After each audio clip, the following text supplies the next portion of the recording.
Roles of a denizen.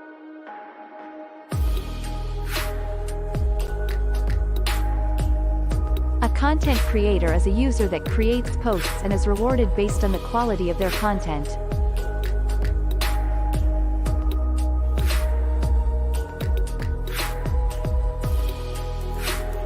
A content evaluator is a user that helps assess the quality of content and enforces community standards. The evaluator is effectively taking part in a marketplace to curate content and is rewarded for early evaluation.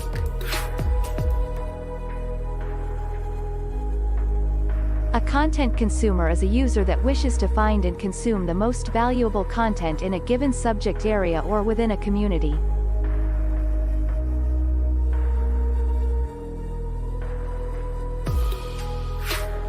A layer owner is a person holding tokenized ownership of all or part of a community layer.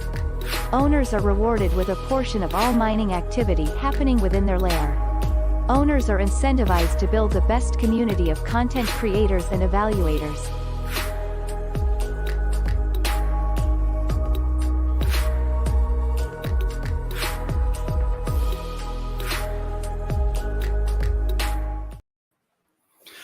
Hello and welcome, ladies and gentlemen, boys and girls, everyone in between and outside of those socially constructed gender categories. Hello and welcome to all humans to Coffee with Den. I am your host, Dave, and this is the Dave Show for the minute. We're going to have another David pop in and meet with us in a minute, and potentially a John, but right now you got me. Pretty good show today. We're going to drink coffee. We're going to talk about Den. And we're going to go through some feedback, some support questions, some DAO governance stuff, and we're going to do it in a way that's not so formal and hopefully a lot of fun. So yeah, so what do we got? The 37th episode. This is awesome. Been sticking around for a bit. You know, sometimes I'll, if you've been on Den for any amount of time, you might have seen me fire up a couple of trial shows just to see if they work, and then not be consistent on them. So this is probably one of the first that got traction and got enough reasonable use to say, all right, this is going to be a thing. Which, you know, I meant to put this in the show notes, but we need to decide a couple of things about the new layer that we want to open for the coffee show. So if you've got thoughts on that, you can go ahead and put them in the reply section of this post. Speaking of this post, let me throw out a quick reminder that this is every Wednesday at 9 a.m. And there's a post over in the Den layer on Den.Social that, well, it says this. Coffee with Den episode 37. Today's title is Anonymouse Progress, because we have a cool tool that is about to be shipped. But yeah, if you pop in to this post, you'll see a couple of links. At the top, you've got a click here to find your local time. And you know what? If you click on it, you can find your local time. I put that in there just in case there's a question about, you know, what time is this in my part of the world? And then, of course, there's always a join the call live link right here. So you can pop in, use that to join the show and talk to me or whoever happens to be here that week. So that's basically all the formal stuff. This is a very informal show. So let's move on down the list here. We have stuff to talk about. In addition to a bunch of really good comments, actually, I've been scrubbing through them last night and this morning. I saw Joe popped in there too. So cool. Thank you for that, for the feedback. And we'll hit on those. If you haven't left any feedback, go ahead and do it. Pop in, leave a reply right now. And by the time I get to the bottom of this list, I'll hit refresh and see what else is up there. So let's see what we've got. I wrote this, but I still have to remind myself. It is morning, and I don't do mornings. It's part of why I did this show and then this time slot, you know, give the brain a fresh awakening. That's right. Okay, so we've got the commitment phase for voting. I've already kind of disclosed where I'm heading on that. I think I'm gonna go all in on the preppers layer, basically. I think the craft beer layer is winning right now, but I feel like we need both beer and a preppers layer. So I don't know. I see both of those existing in the near future. We've got so the commitment phase is open. I'll pop into that and just show that in a minute. And I want to go over just different and maybe start doing this too. Going over different DAO proposals just in different layers and stuff, because I think it's interesting to see what other communities are doing and what they're proposing, mostly graphics and artwork and things like that, to see what they're doing. I've got a good update on this cannabis show thing that I've been discussing briefly. That was going to be launching last week. If you remember anything about that, it was like, oh, hey, first week of July, we're going to have a pilot episode. So we did that. We didn't broadcast it. We recorded and we turned it into a meeting. And we'll talk about that in a minute, because it's going bigger than originally designed, which justifies, taking it a little bit slower pre-launch to make sure we get it right. So we'll talk about that. And then, of course, we'll look and see what's trending, right? So, boom, back to the top. July. Let's jump into that. Let's see who's winning. We got a contest running. It's called LCP, and you can vote in it. If you vote in it and your thing that you voted for wins, you become an owner of that thing, like an actual owner with perpetual passive income based on the health of that community. Pretty much like a lot of the magic that happens right here begins in the LCP contest. So craft beer. Big lead. So it's 1.6 million votes compared to 250,000 and 500,000. So I think that's got a substantial lead there for sure. And unless somebody comes and dumps a bunch of lore on preppers or something, hint, and that'll probably be what's there. We have a call-in message, the very first one, I think. So let's see. I walked into the shop and had customers before we opened, so I'm not going to be there yet. Sorry about that. That's from Gravity Crab. So he's doing work, but he'll be around. Let's see. Upcoming crypto projects. Modern Man, Den's Got Talent. This is unique voters. Oh, I'm looking at the wrong thing. If you don't know, there's two categories for winning, right? And one of them is unique voters and one of them is max lore committed. So craft beer is winning over there too, but it's not so far away as I thought. So there's 1.1 versus 1.6. And honestly, this is the one I want. I want UFOs. Honestly, I want a lot of stuff. And if we could combine UFOs, craft beer, and preppers, and like firearms and cooking and all of these really interesting things, I think that's a recipe for funzaster, right? To coin a term. Let's read though, since this is leading in unique voters. What is that? 38-31, actually. Kind of a tight race. 38, 31, 29, 28, 26. Any of these could go in. If you get even like if anybody's in a preppers, I really want preppers. If anybody's in like a preppers group outside of this, I know a guy that I've been seeding ideas to, like, hey, one of these days you should just bring all of your people onto Den. So if you got prepper friends, you could get them to come in and just give one single individual lore vote, and it'll pump this. I'm teaching you how to game the system right now, right? So it'll pump this up to first place. If you do it that way, it doesn't matter how many lore you have. You could even bring them in, and if they're people that you know and not trust, but like you shouldn't trust anyone.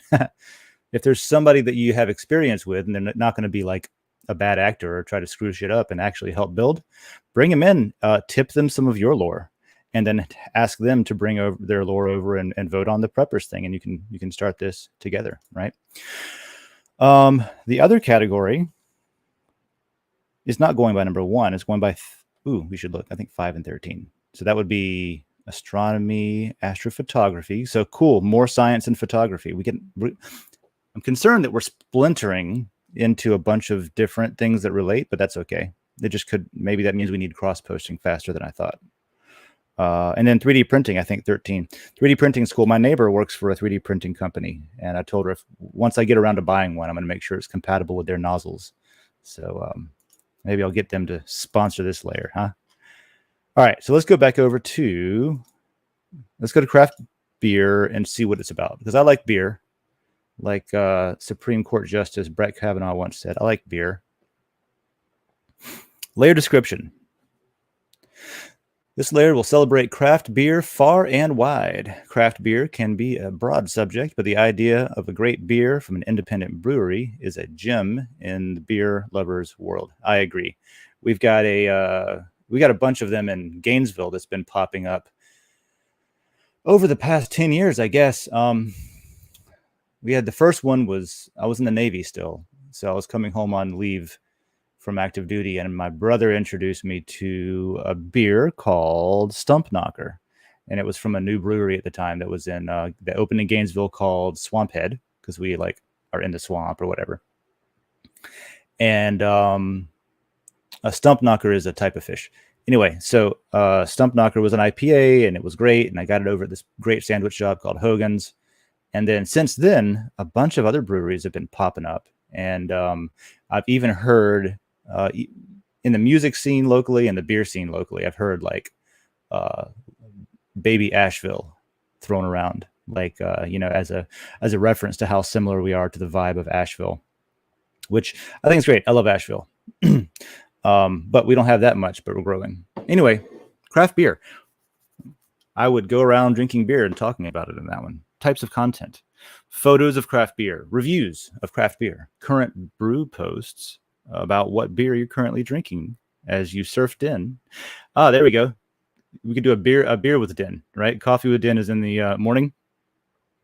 And then we can do beers with Den with whoever wants to start that in the craft brew layer. If somebody wants to start that, I will be there. I don't think I have time to organize and host it, but if somebody wants to start a beer with Den over in the beer layer, if and when it wins, I will support that personally and help you out if I can. Recipes would be amazing. I agree. Yeah, it'd be cool to get, I'm always just trying to reach around and source local friends for things that we need on Den. Of course, that's why, you see so much Gainesville stuff around. But there's like Hogtown Brewing. It would be cool to get more businesses, I guess is what I'm saying, involved with Den. And that could be a way to do it. We have I Am for I Am is feeding the animals as they do, and might pop in a minute. So hello to you. Thanks for joining. All right, what else? Expected audience for the beer layer. Beer lovers, alcoholics. I mean, of course, right? I'm okay with some tongue-in-cheek or dark humor stuff. Yeah, as long as it's crafted creatively, I think it's brilliant, and we should use more dark humor. Independent brewery patrons, brew masters, and anyone that loves a hoppy cold one or a tasty sour. Yep. Tasty sours, man. My wife and I were at this event downtown recently, and they had one, and I forget who makes it, but it was a sour, right? And so it was tangy and it was sour, but it was sweet, as they tend to be. And apparently it was brewed with Skittles, literally the candy Skittles. And as soon as they said it, I realized that's exactly what it tastes like. You ever taste something and it's like, oh, what is that? I can't nail it. It's something super familiar, but I can't. It's so far outside of the realm of what you would expect to be in a beer that your mind didn't even go there, right? But then the bartender was like, Skittles, and I was like, oh shit, you're right, Skittles. So I could even interview. Like, I'm thinking about how could I contribute to the beer layer besides drinking beer and talking about it, as I could interview some of the local breweries and brew makers and stuff. I would love to do that. I know quite a few of them, so that would be great. So if you want me to do that, go vote for the craft beer layer. Plans, craft beer reviews, excitement about new brews, rhyming so far. Recipes that I help my friend with, making beer at his house. I used to do that. I could definitely get down with that. And then tell friends about Den and this layer. They're already using Untapped, an established beer drinkers app. Never heard of Untapped. So that's good to know. Market research there. And I wonder who proposed this. I don't think that goes into the top, and it's announced afterwards. I could look it up, but I won't right now. General info, I create a lot of craft beer content and absolutely love that world. My wife loves it more than I do. This would be a great place to build a community and to cross-post the inevitable show that Dave and friends will create. That's funny. I didn't even read that when I started talking about, beer with Den or whatever. But whoever proposed this apparently knows me or knows what I do here. and like to do. So that's great. If this wins, and here's a little bit about how this works if you don't know, but if this wins, you'll see your share right here. So if this wins, I personally will own 12.5% of the lot that goes into that, right? Which is the ownership tokens. That's what gives you like a cut of all the matter earned, and it also gives you the ability to govern. That's the most important thing, is the ability to govern that layer and that community. So let's see here. Like I said, though, you could get sniped by, I would say, any of these relatively easily, right? So nothing's guaranteed, and that goes for a week. So until next coffee show, I'll be saying here's who won. I think actually in the next Super Happy on Tuesday, which if you didn't catch that this week, it was super short and sweet, and I hosted it for the first time. All right, now let's go to the other category real quick. But before we do, I want to point out, what did I have up here? I got some things to look at. Yes, we got ourselves a quarterly report. Now, the Den.DAO meeting's on Thursday, and this ain't that. But I want to go over some of the boring stuff anyway.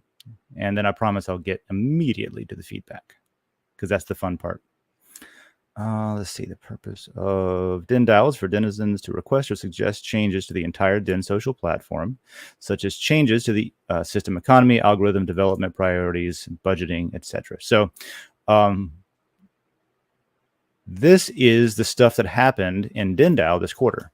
The proposals that were passed, and whether or not development is needed on that, whether or not development is tongue-tied. Development is needed on that. So let's see. We have some votes on, we were just talking about LCP. We've been occasionally changing which numbers are the winners, right? So whether it's, for example, 3 and 5 or 5 and 13 or 8 and 13 or whatever. So those are some of them that passed. And then the prioritization vote. The prioritization vote is, well, actually, there's a couple of them, I think. But anyway, this one was DMs and stuff. And then it was also, no, I'm sorry. It was the self, what do you call that? I'm drawing a blank. Smart tagging, right? API smart contract integration, where we have the tags now. And then the other one was anonymity. So there was also a proposal to remove the not safe for work embargo. So that's why we have the eroticism layer now. Quick note, if you are on the app, we are not, the not safe for work layers are not on the app. That is a website only thing. So you can thank Apple for that. So let's see, return the button titles. Okay, and then we had two related ones where the titles on the right-hand side, if you're watching my screen, you'll see names pop up. You can actually change to collapse that or have the words now, right? So there was one vote that was going to do it a different way, where we were just going to leave, for example, it would have been just without the words, and then you hover your mouse over it and it would tell you what the thing is. But after some last minute really good ideas from the dev that was asked to implement it, basically said, okay, we can do this, but what if we do it this way instead? And so then that was proposed, and it looks like people said, yep, that sounds way better. Let's do it. And we did. So ta-da. All right. So, and then this last one was, I don't know what this one's about. I'll have to go read it. Looks like it passed though. And then let's see what other notes are in here. The prioritization votes. Yeah, these are the big ones. The, like I said, the smart contract one that passed, it was implemented. It is a first pass. So it is still, if you want to integrate anything outside of what is already built with that, you still have to contact us on Contact Den and Den.DAO and get a custom integration for APIs. But we have that and it's available. And when we come back around and do another pass, we'll be able to do, we're looking at arbitrary smart contracts, or being able to plug in from your own L1, for example, if you want to run a bot. For example, you could run an L1 Dragon node that is a bot, and that's all it is. It's a chat bot, or it's a Den reply bot. that has, you know, how like help desks do, for example, certain keywords, and it's like, oh, are you looking for this? So stuff like that would be useful.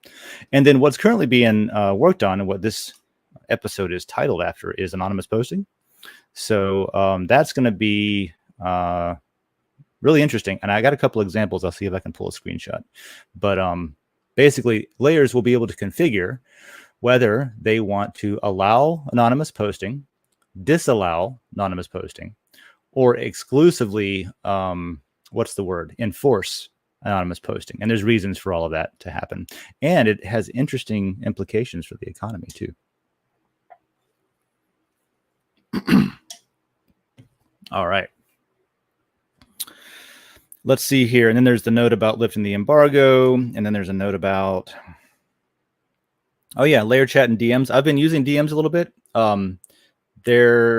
After launch, even there's been some polish done. Like if you notice, the icons got moved around and the colors got modified to where it's easier to keep track of. There's a couple of things that we're gonna need for the whole site. You know, there's a general, you can call it quality of life or sort of like polish cycle that we should probably go through at some point. We got another call in. Hang on a second. This one's from my mom. Hi, Mom. Mom says, what time are you coming over here? I don't think she knows that I'm doing a show right now. So I'll just say after my show, Mom. Tune in. Lol. Yeah, let's go on to the next thing here. Oh yeah, the DMs. It's interesting because the DMs are sorted by not necessarily last received so much as there is by, like, you can tip people, right? You can say, hey, here's 10 matter for you to read my message first. So it's interesting because you can actually, I don't know, it turns it into a marketplace, right? How bad do you want to get a hold of this person and they haven't replied for a while, you know, maybe you could send them one with a bigger tip in lore or matter, and it'll get their attention. We still need better push notifications for that, I think, on the app, but otherwise it's a really cool idea. Smart contract APIs, tags. Do y'all know how the tags work? I think so, right? We've got 3 new capabilities with tags, and they do stuff. So we've talked about it on Den.DAO. I don't know if we talked about it here much, but if I were to tag my own reply here, for example. Now, I'm not recommending going around tagging things just to spam tags and test them, but that's what I'm going to do. If I were to tag this as, for example, not safe for work, right? Let's say it's got something inappropriate where if your boss looks at what you're doing, they're not going to like it. So to help out our fellow denizens, we can just helpfully tag this for them as not safe for work. And then when that happens, let's see if it worked. Yeah, now it's blurred out. You see? So nobody had to step in and moderate this. It was just by tagging as not safe for work. Now, you might ask, can anyone do that? Well, yes, you can. If enough people decide that this is not safe for work. In other words, they come in here, they see the tag, and they're like, that's fine. They can come in and vote it down instead, right? And that changes the consensus. And if you get a consensus over 50% that it's fine, it'll actually unblur, right? Now, since that was my own, I wonder if it'll let me just toggle it off. Let's see. Boom. And see, now it's up. And since I'm the only one voting, I can sit here and I can toggle it up, toggle it down. Boom. Right? Now I'll say once again, and I'll refresh. And it should be blurred. So that's how they work. And it's a group effort. So if you see something tagged inappropriately, go tag it appropriately. Okay. Moving on. I've got a Den support question. I've got some, I never really hit on the farming, if you want to call it that, but I thought I might. But primarily, I want to go to the comments now because there's some good replies in the replies section. I like this image. If anyone was familiar with the group Anonymous in their heyday, Yeah, sure, they exist still, but it's not dominating the news cycles anymore, right? It's one of my favorite play on that. Anonymouse. Da-dum. Okay. Let's see what we've got. Passport Gang. Passport Gang. Question. Could we as a community all put lore to buy a cult DAO layer and invite the cult army onto Den.Social? After seeing how well Huddle Signal is doing, I think cult DAO could be another one we would love to have. Totally agree with that. I don't know if they have their own social platform or not. If anyone from cult DAO, I know Greg,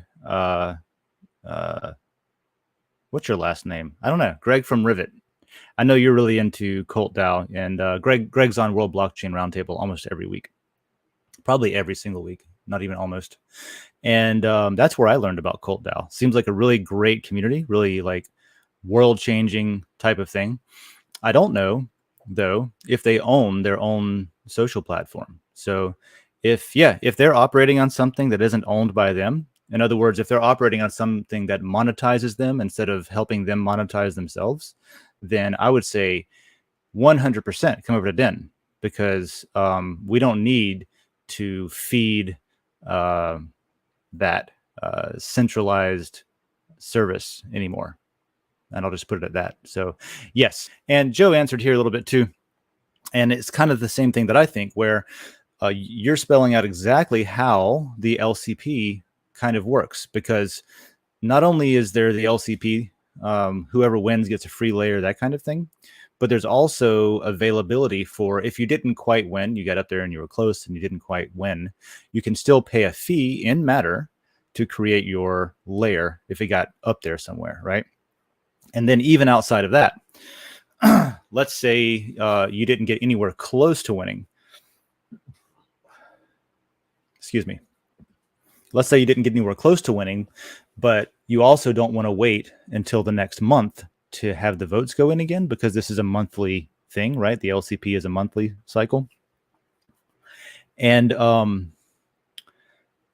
what you can do is you can get at least 8 people, right? So if you've got at least 8 people that all are denizens, they have a Den account, and they all have at least one single lore, which is super easy to get. You can get that in a day, I'm sure, just by you could probably get if I'm guessing, now I'm not, this isn't guaranteed, but if I'm guessing, you can probably get that single lore simply by opening a Den account and then posting in the introduce yourself layer, where this cascading effect will occur, right? So you'll have, for example, you come in, brand new user, hey, here I am, I'm coming in to help get this cult DAO thing going, and here's my story, or who I am, if you want to say that. Introduce yourself, boom. Now, existing denizens, myself, we've got some energy to throw around. Energy is a use it or lose it system. So if I don't, like, I've got a bunch, right? And I've never purchased and put Matter into this account. In fact, I've taken it out because it seemed like I was too much of a whale or something. But this is all earned from Den. But what my point is actually is that this energy thing here is a use it or lose it balance. And that means every single day I should use it up, right? Because I actually get Matter. Literally, I get Matter for using it up, and everybody else does too. So yeah, here's the cascading effect of what I think would happen is you would have people come in and they would introduce themselves. Hey, here I am. Now, existing denizens will put energy on that. Hey, welcome, interact, maybe, welcome to Den. If you have any questions, we're here, yada, yada. That denizen, then, the next day, after the cycle of mining, for that period of mining, they'll be rewarded some amount of Matter for that, right? Now, when you earn some amount of Matter for that, it goes into your Matter balance. It allows you to have more energy up to whatever your max Matter is. You have that much energy, more or less. And then once it's in there, it's auto-magically staking for you, and you're staking for lore. So energy in, Matter out, stake for lore, right? All sort of auto-magic under the hood. And That's what shows up in these reports when you see, where is it? Here. When you see these reports come by in Den, you'll see how many accounts were paid out. So this is a snapshot. I think this is every day. This snapshot comes out in Den. And so this is for today. All right, awesome. So this would have been for yesterday's period. And it gives a total accounts paid out. So 3,863 denizen accounts are sharing this daily snapshot. That's how all of Den works. Is everybody that exists is participating in a daily snapshot for payouts and mining and stuff. And there's some to be determined ones in here, but everything is filled in and working. If you see the payouts here, lore is what we were just talking about. Oh, no, it's not. Everything is lore. This is all lore paid out. But lore is paid out for different things. Now, what did I say a minute ago? You get matter, and that matter is staked for lore. So if you look down here, you have a line that says matter, MTR. So that's how much lore was paid out to among the 3,800 and change denizens. That's how much lore was paid out just for the staking portion, for having matter in your account, right? And there's calculations on that. There's economic incentives to keep it for a long period. And those are all technical things that we can talk about on the Den.DAO meeting more. But that's the main point. Aside from that, as you get more involved with the Den, you actually get more lore the more you're participating. So let's say you do go and you vote in the what was I going to say? Oh yeah, the cult DAO, the theoretical cult DAO proposal. Well, you've got lore to do that now because you just got paid out by holding matter. You've got at least one or something, right? In fact, you have to have at least one. That's how that works. But then you'll get lot. If that proposal wins, you get a 1-for-1 exchange from your lore to your lot. And so whatever you voted, that lore gets turned into lot for cult DAO. And now something interesting happens. There's a whole separate like farming staking system for owners, for lot holders. And you'll get tokens based on that. And that's measured by how well the economy of that, how healthy the layer is, right? How overall healthy that particular layer is. And there's some magic behind how that works. We can talk about that on a different thing too, but there's payouts from that. And there's even lore for your lore. So if you sit here and you stack lore and you don't even vote for whatever reason, then the lore that you get paid out also gets earns more lore. So we added more lore so you could lore while you lore. Oh, also unrelated to well, sort of related, since Den is built on top of the the Dragon network. If you happen to hold Dragon, then you get rewarded for staking that as well. So you can earn. It used to be with Dragons, you could only earn time, which could only be directly used by participating in DragonNet. It wasn't. It is not a speculative asset. It is not something you can sell. You can lease it. You can sell it on your own over the table, over the counter, kind of, if you want. But Dragon historically only yielded, two things, I guess. It yielded time, and it yielded indirectly lower costs for operating your business, right? But there's a lot of people that wanted more stuff that they could play with, because maybe they didn't want to run a business node, but they wanted to participate in this new Den thing. So then Dragon was included in the behavioral systems in Den, so that the behavioral governance could pick up on people that wanted to participate and had a track record of already participating to say, yes, you're the kind of person we need. So come on in. And then if you claim your wallet, we will include that into the farming routine. So you get paid out for holding Dragon too, which means, long story, which means the Dragon token now yields both time and lore, which is pretty cool. And you can use that lore again to get more lot, yada, yada. And there's other stuff in here too. There's the Den Gov lot. There's and the liquidity and stuff that isn't quite here yet. The liquidity stuff is in the behavioral system for voting, but it's not in the payouts here, I don't think. So there's what all that means. And I think that's a long way to answer your question, Passport Gang, but I hope it helps. Get at least 8 people to do it. Now, you can't propose it yet. That's closed. You have to wait until I guess it would be the August proposal cycle. Yeah. So once voting ends, a layer is going to win, and then you can propose that in August. So you got until August, week 2, I guess it is, to or week whatever it is, to go over there and get some of them on board and see who wants to do it. So I recommend doing it. I will help if he needs me to.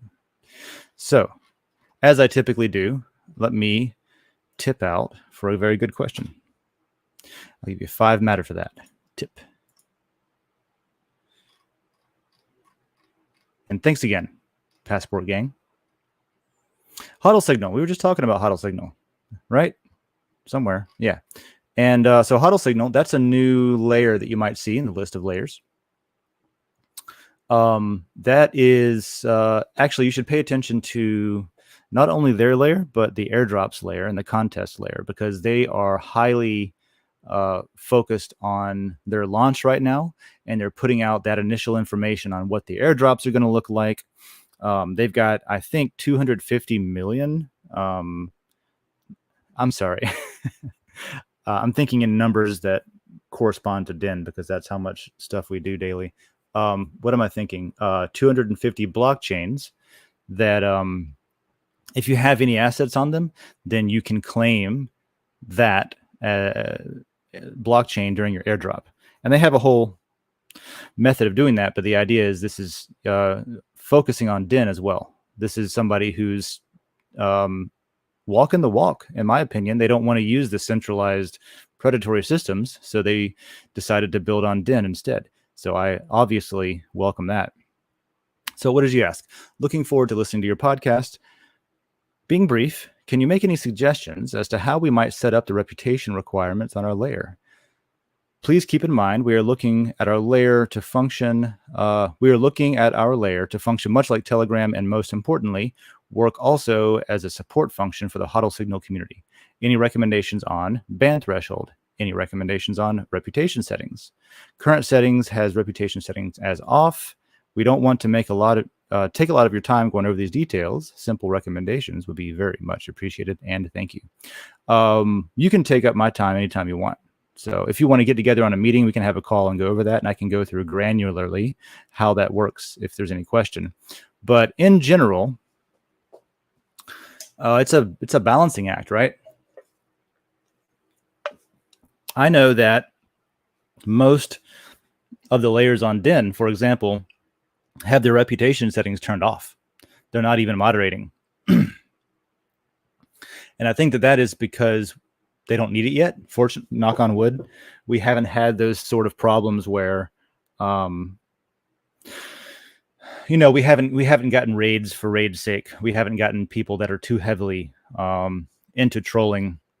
Some, of course, but mostly we've been able to avoid most of that. So it's going to be interesting, and I think this is a good time to bring it up because you're asking a very good question. What happens with adoption?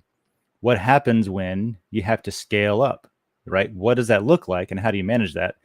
And that's exactly what the reputation thresholds and settings are for. I am, I've been involved with so much stuff lately. I need to do something that I didn't realize. I need to log out of my account to show you this. So I'm going to log out, and I'm going to log into my business account. Be right back.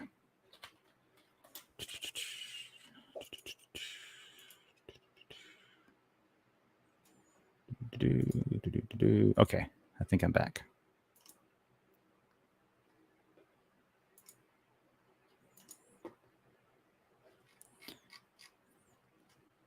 We just have some cool stuff that's starting that's not public yet. And since we do have the abilities to have private layers on Den, I now have some private layers that I didn't want to bring up on screen. So that's all I was doing, if you're curious. So let's go into, let's pull this back up. And let's use the mining layer as an example, right? So reputation. How does reputation even work? Well, it works like this.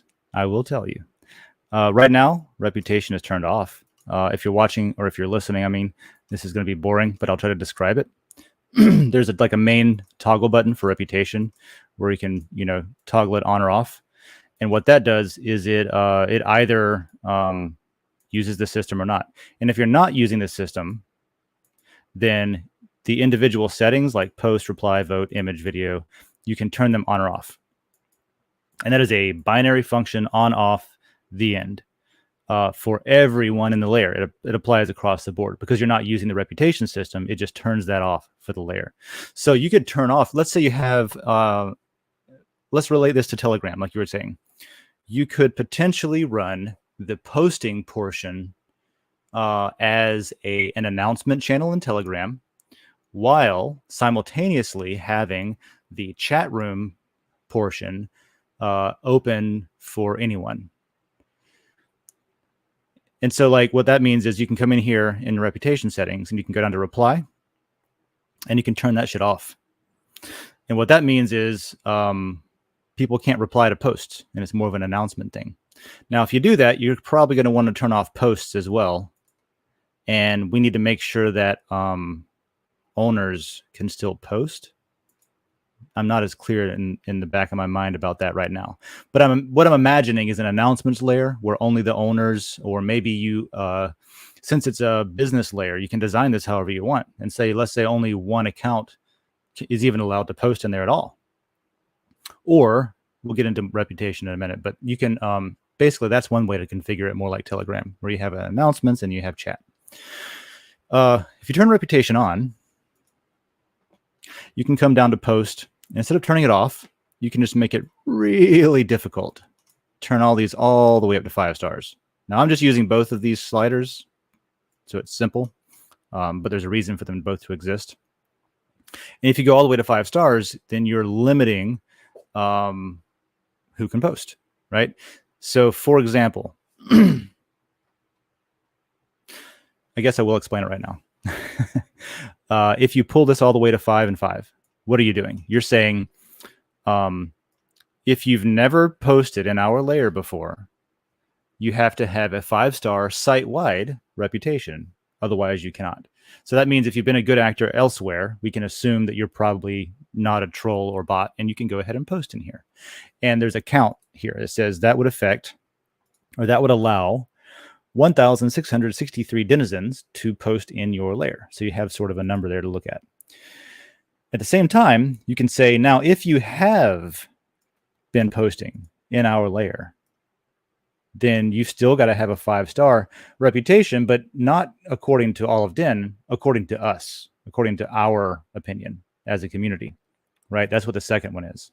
And so if I have that at 5 stars, you can say there are far fewer denizens that qualify for that.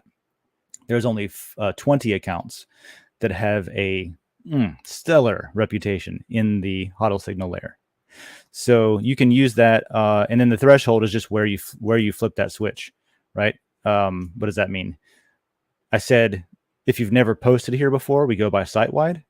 Well, what does it mean when you say, okay, like how many times must you have posted here before you start using the layer reputation instead of the site-wide?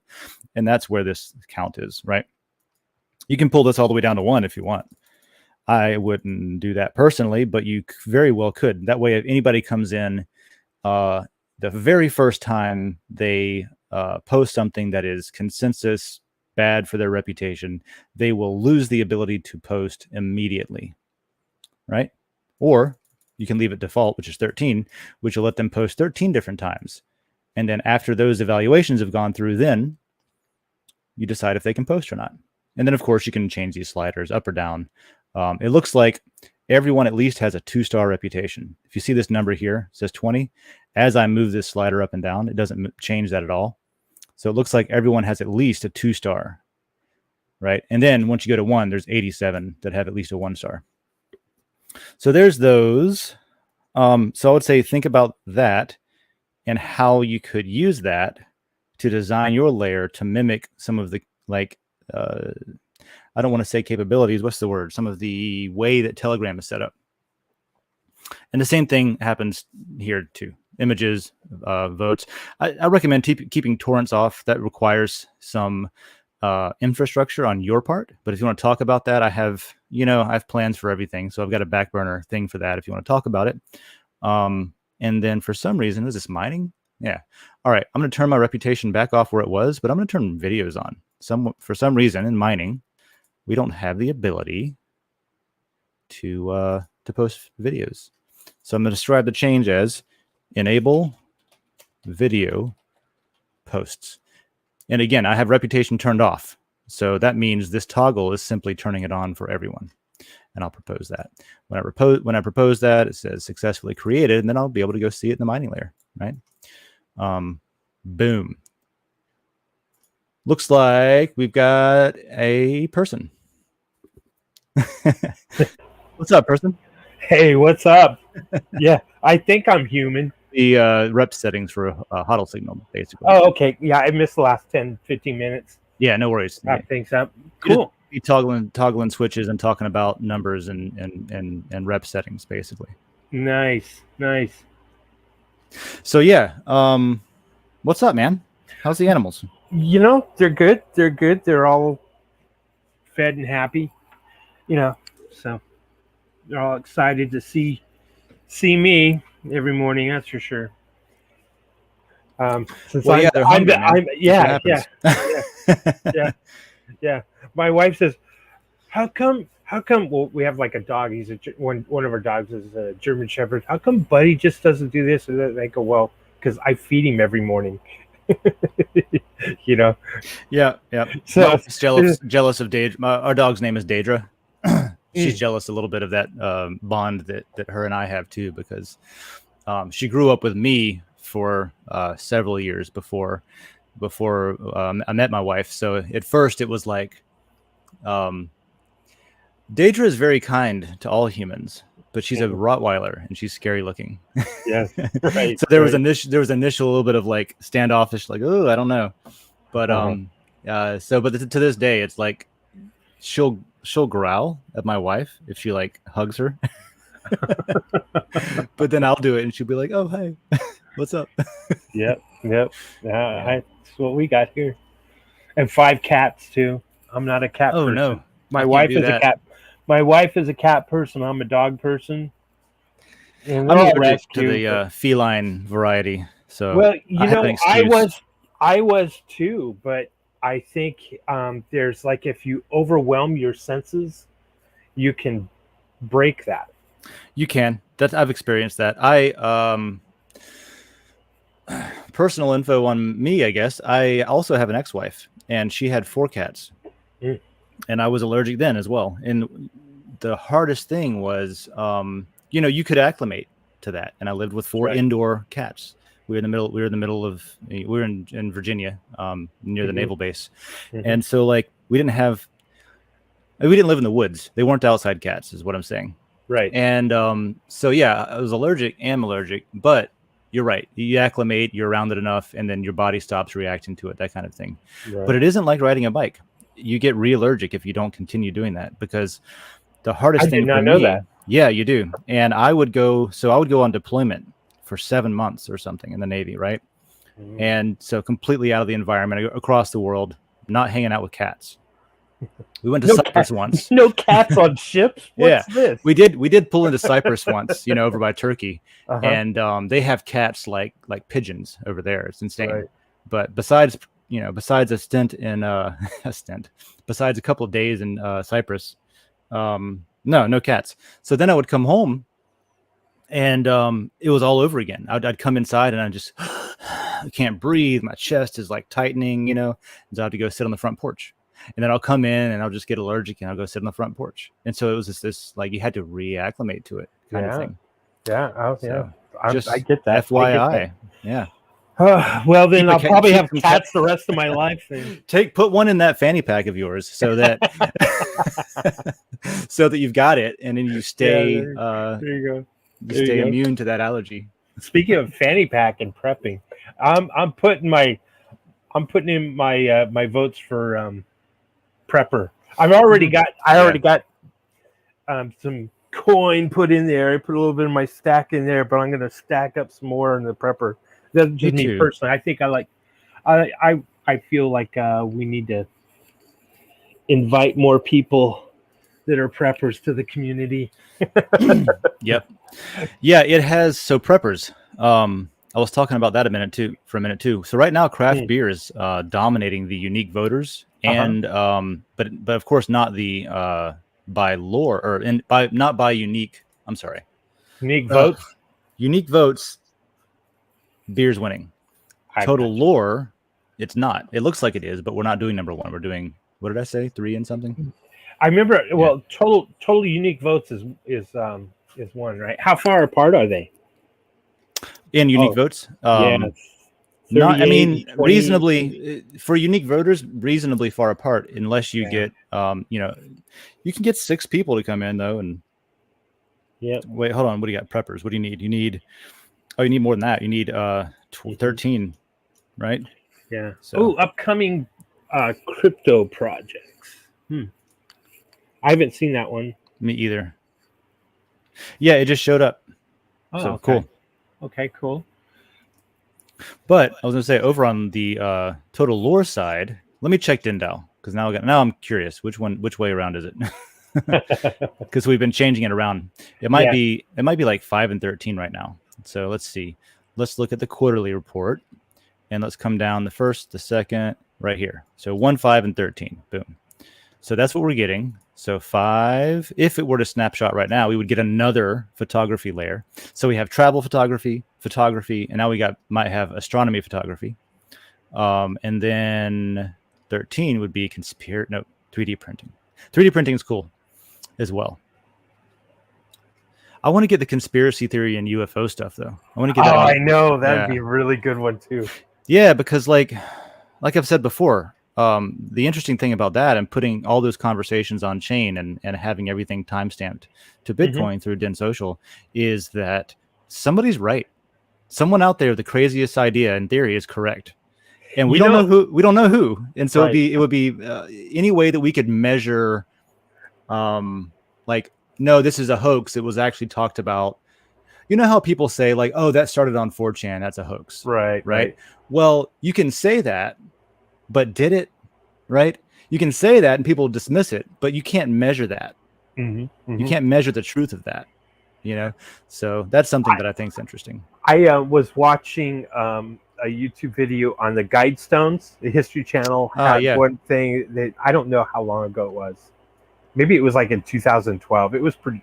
It was pretty old thing, but on the Guidestones, which have been in the news obviously after they got toppled, and the mystery, and it may be tied to the Rastafarians and all kinds of stuff. And I just love that it's a Rasta thing. Well, it could be. It could be. I feel like I should pull up. Hold on. Pause. I'm gonna go down. I'm gonna go back down and pull up the description for the conspiracy theory layer while we're talking about this. Oh, there you go. Yeah. And so you're absolutely right. In all these conspiracy things, there's some kind of thread of truth that goes through them. Yeah. And the question is, how much truth is making up the majority of the content of that, whatever, Yeah, the dynamic range of truth. There you go. And so that's always fascinated me, and the whole UFO, and I always get suckered into that stuff. Yeah, for sure, because even there's a podcast. I don't do you know Area what is it called? Hysteria 51. It's a podcast. Yeah, called. Oh no, I don't know that podcast. No. Yeah, so there's a podcast called Hysteria I can't even talk. You get the idea. Hysteria 51. And it's a couple of yahoos talking about conspiracy theories and stuff like that, right?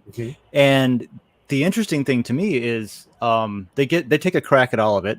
There's a lot of humor, and there's a lot of like not taking it seriously. But there's also a lot of like, hey, you can't, like, that could be legit, and let's talk about that. And they'll go into it. They'll call people in that are serious about it, and they are too. But they're more of like they're like film buffs, but for conspiracy theories, right? Oh, okay. I just love talking about that shit. Yeah. Um, Yeah, cool. The Bob Lazar thing is really neat. I like what Joe Rogan said was this man has been consistent on his story for 35 plus years or something like that. and he definitely worked at Los Alamos Labs and all of these different things and blah, blah, blah, blah. Yeah, and the circumstances around what's more interesting to me than him having a consistent story for 30 years, because I feel like I could too if I wanted to, is that the shit that he talked about. Okay, so here's why I think that is important, the consistency.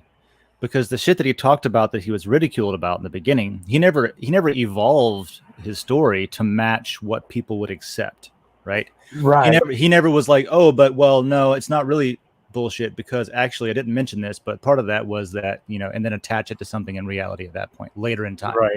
Right. And he never did that. And importantly, by never doing that, you get things like, oh, hey, that hand print device that everyone said didn't exist, that wasn't around back then. Guess what? Yeah, the fuck it was. And now there's an example of one in photos, and it's exactly how he described it. I know. You know what I mean? Or other stuff like that too. I don't necessarily think there's underground tunnels of like civilizations under the crust of the earth and things like that. Yeah. But that's not what Bob was talking about either. He was talking about re-engineering, trying to back engineer crafts. Yeah. And the final part of what I think is really interesting about his story is the origin of the craft, right?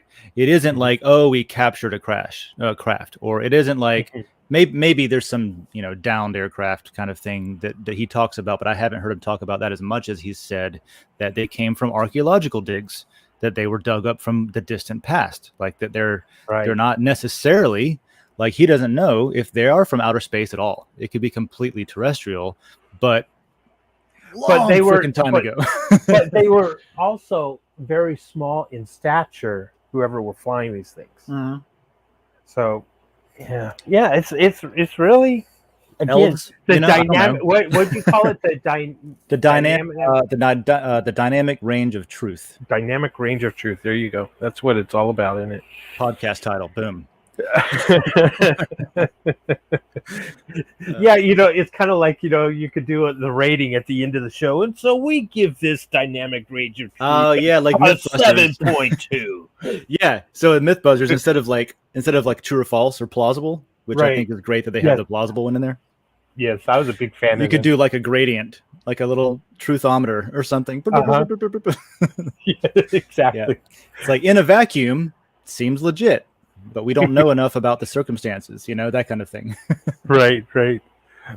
So yeah, let's see. We should probably start putting who proposed these on the actual proposal. Not that it matters so much, but I'm just curious. Conspiracy Theory Layer is a place for people to post conspiracy theories and their supporting evidence for discussion without censorship. Conspiracy theories do not target any age or specific demographic. Plans. There's a conspiracy theory for everyone. Yes, there is. Oh, yes, there is. Whatever your thing is, there's a theory about that will make you interested. Everything from ETs to JFKs to Malaysian Airlines. Jeffrey Epstein, 5G, and the New World Order. Yeah, there's a lot of theories. Oh yeah, I tend to talk to people, sometimes to my wife's detriment because she just wants to move along. But, oh wow, you and I are the same. I remember. I gotta tell you a story when you tell me your story. I was, and this is I was at work, so I was on the company time in this story, but. I had showed up. I worked for a company called Bazerba. It's a German company. They make fancy scales. You can weigh up some ham at the deli, that kind of thing. And so I was a technician. I worked for a lot of things that have just random electronics that need to be fixed. Okay. So I'm going into this grocery store. It was a Winn-Dixie in Homosassa, Florida. And so in the Winn-Dixie in Homosassa, there's this lady, and I'd seen her there like 3 times before on repair calls, right? And she looked like this nice little lady, and she's walking around. She's got papers, and she's doing the thing where she's like, "Can I talk to you about our Lord and Savior Jesus Christ?"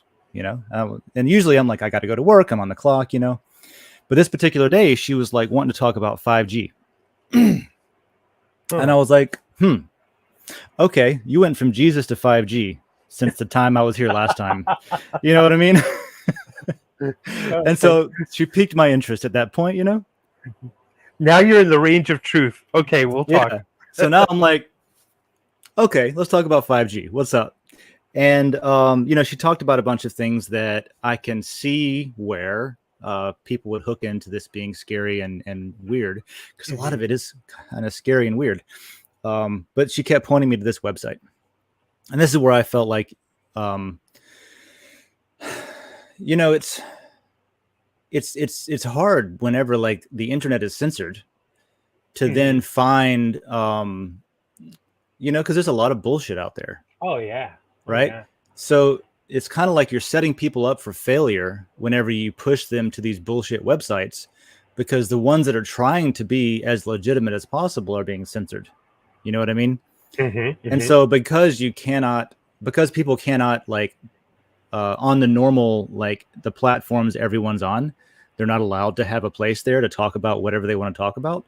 You end up with these like cultish fringe organizations that, you know, they go to this website where this one person is talking about what's true and what's not, and they start eating it up. And there's no outside eyeballs on that. There's nobody looking at that and realizing what they're saying and saying, hey, kind of think you're wrong. What about what, you know, how does that fit into this? Because it doesn't make sense in this way and that way. And so it's kind of like I don't know, it's a disservice. Censorship is a disservice to people. So I started talking to her, and it was one of those websites that is like, my God, this is a cult. You have to stop. Yeah. You can't. Please don't do this. Please, lady. You know, you get suckered into it. So let me tell you my interesting encounter. Sure. So, by the way, let me end that by saying I made a deal with her in the parking lot. Oh yeah. What was that? I said, look, I'll listen to you. I'll give you 5 minutes because I am at work, but you're going to have to listen to me talk to you about Bitcoin. I was like, I got this guy called Satoshi. You got this guy called Jesus. Let's respect each other and talk about our things, right? And I'll listen to you if you listen to me. So that's what happened there. That's so cool. That's so cool. So I'm one of these individuals, you know, you just, you know, like even at the gas pump and say, hey, good morning or good afternoon, how you doing today? Well, it's a hot day, you know, spark up a conversation with anybody. Mm-hmm. Well, we hadn't replaced our water filter, so I needed to go get some water to, you know, like fill up a 5-gallon jug, right? So I go down and I'm getting water, and I'm waiting for the next dispenser to open, whatever. And this old man comes up, and he's waiting there with me, and he's Cuban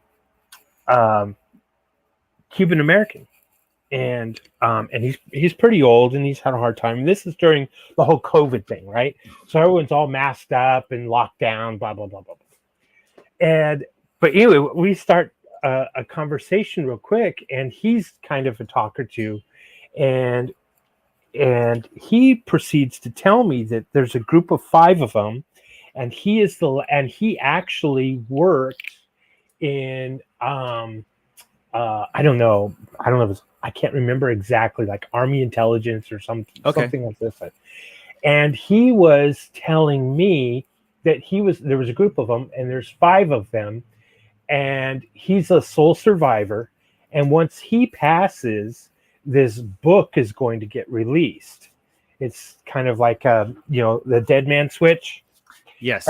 And he was telling me that do you remember who Gary Powers was? Because we were talking about Kennedy and the whole assassination. No, and we got into this long thing. And my wife is probably something else. My wife is like, oh my gosh, so he just left for water. He should be back in like 15 minutes, and he's gone for an hour and a half. Dude, one of these days, honestly, like one of these days we'll get together, and then our wives gonna hang out, and then we'll hang out, and it'll be like the best thing ever. So much. They probably have stories about us that are exactly the same. Exactly. So he proceeds to tell me, U2 spy pilot. No, I don't. Yeah. I'm looking up Francis Gary Powers. Yes, that's the guy. That's the guy. Okay, he was supposedly shot down by a missile in Russia, and he says no, he ditched the plane and was going to because he didn't believe in the whole Cold War thing. He didn't believe in the flyovers over Russia, blah, blah, blah, blah, blah. And he ditched the plane. He was never actually shot down. Russia didn't have the capability to shoot a missile that high up in the you know. So in I would elevation. vouch for that. I don't know if I'm supposed to, but I would vouch for that part of it. The U2 altitude, like you can today, Yes. right? That's But very, back very. in this, what was that? What was it? Early 60s is when he went down. He got shot down. I don't know for Because sure. I remember this would have been, well, it was during my stint in my career in the Navy anyway. But this, Mhm. oh, hey, David's here. Just a second. Hello, sir. Just telling stories. Good morning. Welcome. But yeah, Good I morning. remember when I was in the Navy, we were testing the new SM-3 standard missile 3 with the Aegis Spy 1 Delta weapon system and radar system. And it was just then that we were getting capabilities for like ICBMs interception, to where, you know, things that were in the stratosphere could be gotten, that kind of thing. Mhm. And so I know that, like, and of course you don't need that for U2, but like the advancements for the range of missile systems, like it took a minute to get there. So I would be Right. inclined to believe the pilot in this case. So he was shot down in 1960, supposedly over Russia, flying at I don't know what altitude that thing was at. You know, like Right. 45, 50,000. Who knows? You know what the altitude of that plane was at the time. But yeah, so he had a lot of inside information, and it was pretty fascinating individual. I wrote down the name of the book and I got it tucked away. Okay. And I think he was just lonely and he wanted someone to talk to. That would be something to put into like that conspiracy theories layer, where the description talks about a place to talk about it and to, you know, put down evidence and stuff like that. Oh yeah. For example, you could, like, that book is a great example. Like, hey, here's a book that's, you know, it's just one guy's story, but it's something to, you know, Dead man switch, waiting for this guy passes. It's just interesting. You never know who you're going to run into. Right? Yeah, for sure. Gravity Crab, what's up? How you doing there? Hello, I'm here. I actually managed to. Oh, my mouse doesn't work. That's all right. Fine. Who cares? How are y'all today? I'm good. I like our Hide the Pain Herald over here with all his den merch that he's bought. Hey, I'm out of the closet now. See You are Harold. Yeah, I am Harold. And see the picture. Look at that. It's right out my window. Oh my God! Of South Padre Island that I took. I didn't even notice that your outdoors is actually the picture from the closet. So, So I got my coffee. I figured it was just perfect to have my coffee, and I did this for you guys. Bought an official Den mug, see? Mm-hmm. Yeah. I don't need to buy no stinking Den. I just throw a sticker on anything. Just put a sticker on any mug. He's on that bootleg train. Honestly, I've got a bunch of Den stickers. I didn't even think about slapping one on the side of a mug. Yeah, now anything is a Den mug, or now anything is a Den product. Anything's a Den product. We did that. Man, we did that at a music festival. It was the worst idea I ever had. Okay, for some context there. For marketing, it was so we were super excited. Lococino, look them up, awesome band. They're not playing anymore, but they got a couple albums out. They were pretty good. I got to admit. Yeah, and so Lococino got booked at a really big music festival called Halloween, and it's something that we had always attended, and like it's local-ish, like it's like an hour and a half away from here. So they've got 700 acres. They usually have like 5 to 7 stages, and 20,000 people camping for about 4 or 5 days. Right? Oh really big music festival. And so we got booked for that, and we're like, fuck yes, dude. This is what we wanted to do, because it's a jam band. It's a psychedelic kind of like jam rock funk band, and it fit the vibe. And we knew that people were going to like it if they listened. So they were like, all right, how do we get people to come to our set at our stage at the right time? You know what I mean? How do we get people to watch us now that we're here?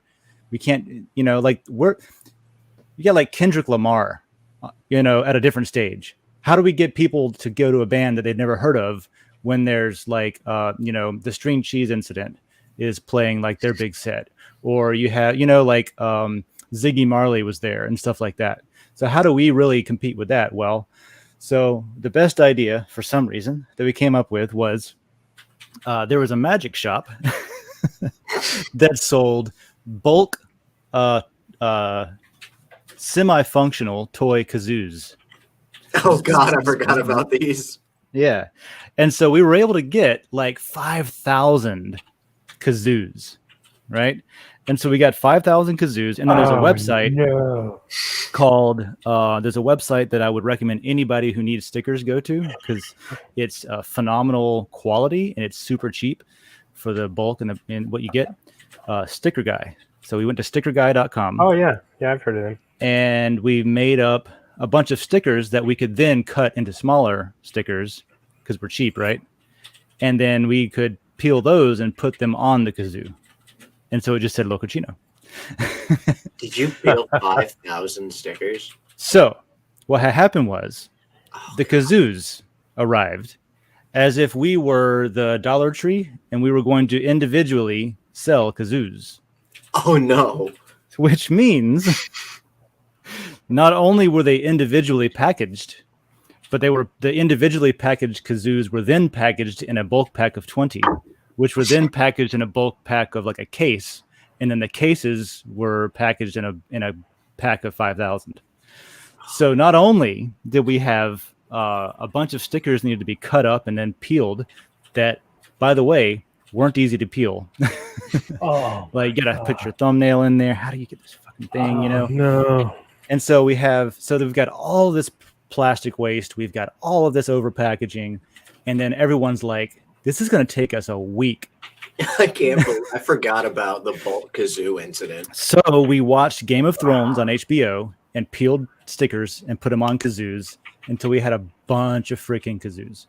And then we went out to the thing, and one of our keyboard in the band always has a golf cart at these festivals.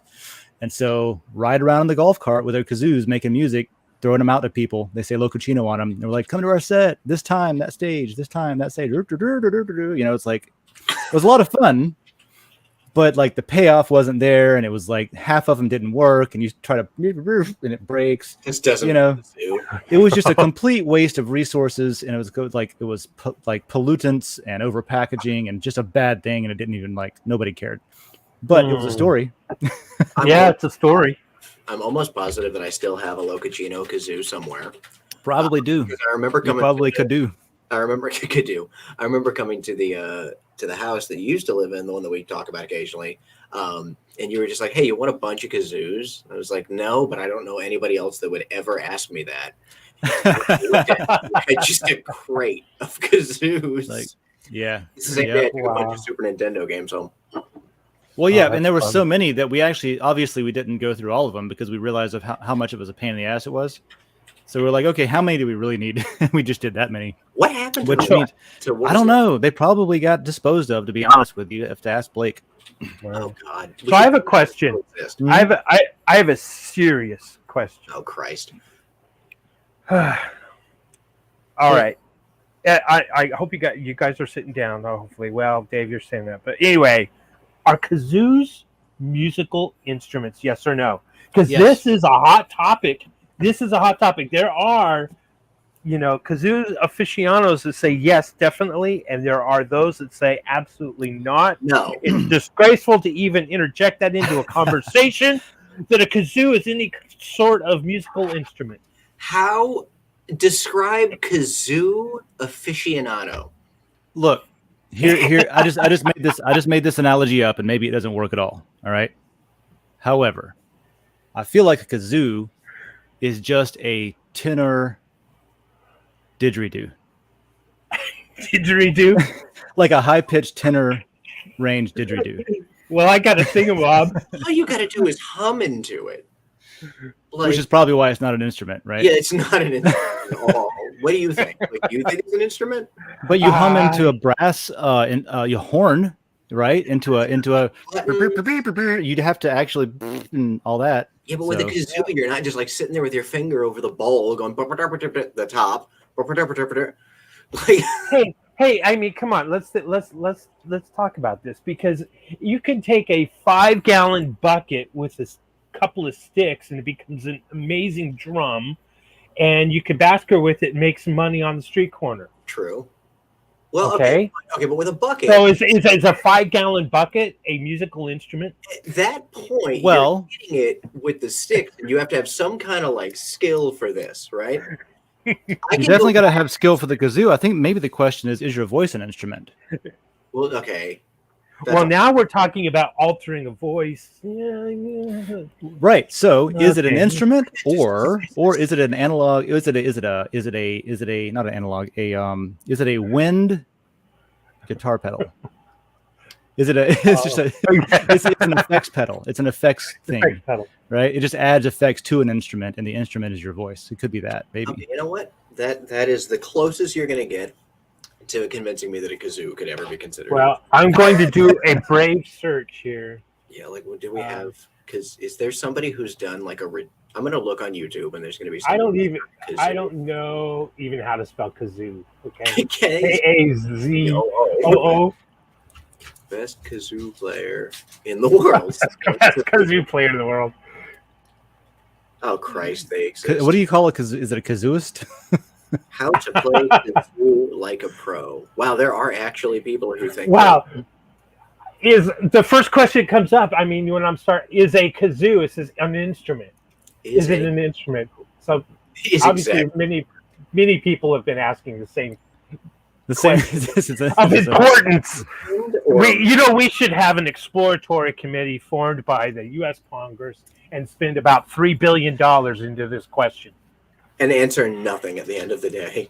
Well, look, according to musicalexpert.org, who has so many advertisements that I had to zoom way in to get rid of them because I don't use an ad blocker. How dare you? The first sentence about this says definitively, a kazoo is a musical instrument. So there you go. And this was as of just a few days ago. This is June 11th. This is relevant and current research. Okay, right? You got to listen to this one. Okay, professional usage of a kazoo. The kazoo is played professionally in jug bands and comedy music and by amateurs everywhere. Okay, so that's the first sentence of professional usage. This is pretty good, professional usage, you got jug bands, comedy music, and amateurs. See, and amateurs. Professional usage. Yeah, amateurs use it professionally. That's awesome. I like this. This is a kazoo. This sounds legit to me. It could all be wrong. I don't know, but it's what someone wrote here. The kazoo is part of the Merlinton family of percussion instruments. Merlintons have a vibrating membrane that amplifies the humming sound and are derived from ancient African instruments. The first kazoo was manufactured in the 1800s. Today, most are made from plastic and are used as easy-to-play musical toys for children. So, according to this, if you don't think kazoos are an instrument, you're racist. Because you're not acknowledging the history of Africans. That's what I would say. So screw you if you don't believe the dots. You've connected the dots. There you go. Yeah. Yeah. I'm going to marry a kazoo. No buttons or valves. Depends solely on the player's voice to create a sound. And the humming causes the membrane to vibrate, and it changes. So maybe it called it an amplifier a minute ago. Maybe it's an that's in line with what I was talking about. There you go. Well, I think we've solved this. Yeah. So we don't need to put kazoos in the conspiracy layer. Maybe we do to settle it. Oh, there you go. Cool. Well, there you go. Kazoo. So what else is on the agenda today? Where else we got to cover? I was going to say there's a question about social-fi, and does that describe Den.Social? I don't know what social-fi is. Yeah, I've heard it a lot thrown around, and I looked it up, and it looks like it describes Den.Social very well from what I read.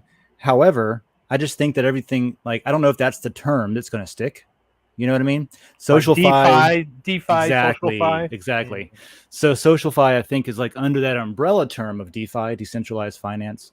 And this is social finance. And it sort of talks about what I read, talks about how it's basically just Web3 social media. You know what I mean? And so instead of calling it Web3 social media, somebody decided that SocialFi was a pretty good buzzword. And I think that's what that came from. So sure, yeah, we can be considered Web3 social media, absolutely. And if that's what SocialFi describes, then yep, that's us, you know? So short version is, yeah, sure. What's the, what is it, Marine or Army? Oh, boy, someone's going to be upset. Simplify. Simplify, that's Marine Corps. Yeah, Marine Corps. So we have SocialFi. Oh, Simplify. Oh, SocialFi. Oh, I see what you're saying. SocialFi. I thought you were saying simplify this explanation. Yeah. I was, but that's why I said that someone in the Army or Marines are going to kill me when I say simplify. Simplify. That's funny. Why didn't we ever think of that in the Navy? Because we made fun of jarheads all the time. Yeah. About them being simple-minded, you know? Yeah. Which, you know, I mean, it was a rivalry because of course. I was in the Navy and they're in the Marine Corps, and we had to be on the same boat because what does Marines stand for? You know, which is my ass rides in Navy equipment. So I remember what's the movie with you can't handle the truth. A Few Good Men. Movie? Few Good Men, and and then one guy says, "Oh, I'm okay with you guys. You give us a ride to war or something." Yeah, you give us a ride. Yeah. You give us a ride wherever we got to go or something. When we need to go to war. Yeah, exactly. Because that's the amphibious assault vehicles and all that stuff. Yeah. Right. Yeah. Helicopter detachments and all of that jazz. So it's a buzzword, but yeah, SocialFi and Web3 social media, that's all about like stopping the extraction of value out of our communities is all that's about for me is like, you know, I see that Facebook, for example, has figured out how to very effectively capture value that was never captured in that way before. And they applied it to every single community on the planet. And if you can wrap your head around that a little bit and understand that those communities are the product that they are packaging and selling to their customers, which are the advertisers, then the next step in thinking there would be that, wait a minute, that means they're using us as if they're drilling for oil somewhere, right? They're extracting something that is valuable. Now, maybe nobody else knows how to monetize that, right? And so nobody's selling that and nobody's making money on that. And the people that are getting it taken out of them don't feel like they're giving anything away for free because throughout history, we've never figured out how to capture, package, sell social community interactions with each other, right? Exactly. And that's what Facebook did. So Web3 social media and SocialFi, for me, is all about inverting that to where we keep that value local and we find a way to monetize it for the actual local community itself, instead of just sucking it all out of communities to go to Facebook HQ and pay for Twitter engineers to have $250,000 a year jobs where they literally come in for 4 hours once or twice a week, and that's it. You know what I mean? As I say, you are their product. You can log on for free, and you are their product. Yeah. And so that specific thing there is what Web3 social media tries to break. Can you still log on for free and not be the product? That's the question that's being answered, right? That I think has been answered, you know. But until it's proven for, several years and big companies see that, oh shit, there's money to be made here still. Like, I don't know. We're creatures of habit. Humans and all animals are creatures of habit. And when we have the habit of always checking our Facebook post or whatever social media that we're on, it becomes that particular habit. And breaking somebody's habit and replacing it with a new habit can be tough. But when the new habit has a better outcome, a better, like in our case, if you want to evaluate content and turn it into income or whatever of that nature, Yeah. If you don't mind relating social media to a drug for a moment. Oh yeah, we can do that. I feel like I popped back in at the exact same perfect time. Great timing, yeah. It is a drug. There's a medical marijuana doctor down the street on 6th Street. It has a big sign in front that says "Stop taking opioids," or "Stop taking opiates," or whatever. You know what I mean? And the idea there is like, if you let's say you're addicted to social media, or let's say you're addicted to an opiate. If there's a less harmful drug that may in fact be helpful, more than it is harmful, that can replace an addiction as a drop-in replacement. People are doing that with opiates with success. Right. Now, it isn't a cold turkey situation, right? Opiate addiction is a physical disease. It's terrible, but people are finding success with replacing that with cannabis that does not harm you, has no overdose potential, and especially if it's a regulated medical market. I mean, here, I'll bring up a post just from yesterday as an example. Our friend, our new denizen friend Roz, has been posting in the cannabis layer about our deals locally. We're kind of, I haven't really put this out, I guess, but we're kind of taking over the cannabis layer because stoners are lazy and they're not doing anything with it. So we will. So if you see stuff about Gainesville almost exclusively, do something about it. Start doing your own city. So she's putting a bunch of deals every day in Gainesville on here. And then yesterday I used this list to go shopping, right? And what was I going to say? And so now it's to the point where you can literally go buy something where the purity, that it's not like, it's just not, you can't even, I don't know, you're not going to overdose on it, and you know exactly what you're going to get. And there's different options and different types of cannabis that can, help heal you with different conditions and stuff like that. Right. And it's an interesting analogy where like, kind of, maybe Den.Social is the medical marijuana of social media. Speaking of which, I was talking to our vet because we have one cat who he's mean to some of the other cats, and we thought, well, what if we could like give him CBD oil or something, I remember going to our vet and talking about it, and he said that's actually when I go to, once a year I go to Vegas for the veterinarian convention, and he says that's the topic, that's a hot topic, and I'm always there to hear what the latest is. And because he had a personal experience with a particular cat that had a I don't know what the ailment was, but it was the only time that the CBD oil seemed to have worked. Now, obviously, it didn't have the TCH or THC component. I mean, but he said the real issue is you don't know from a particular, the potency. You don't know from, and it could be the same brand or not, and each bottle is different. That's the thing that I found too, because I also was interested in CBD for myself, and I had massive failure with that because it was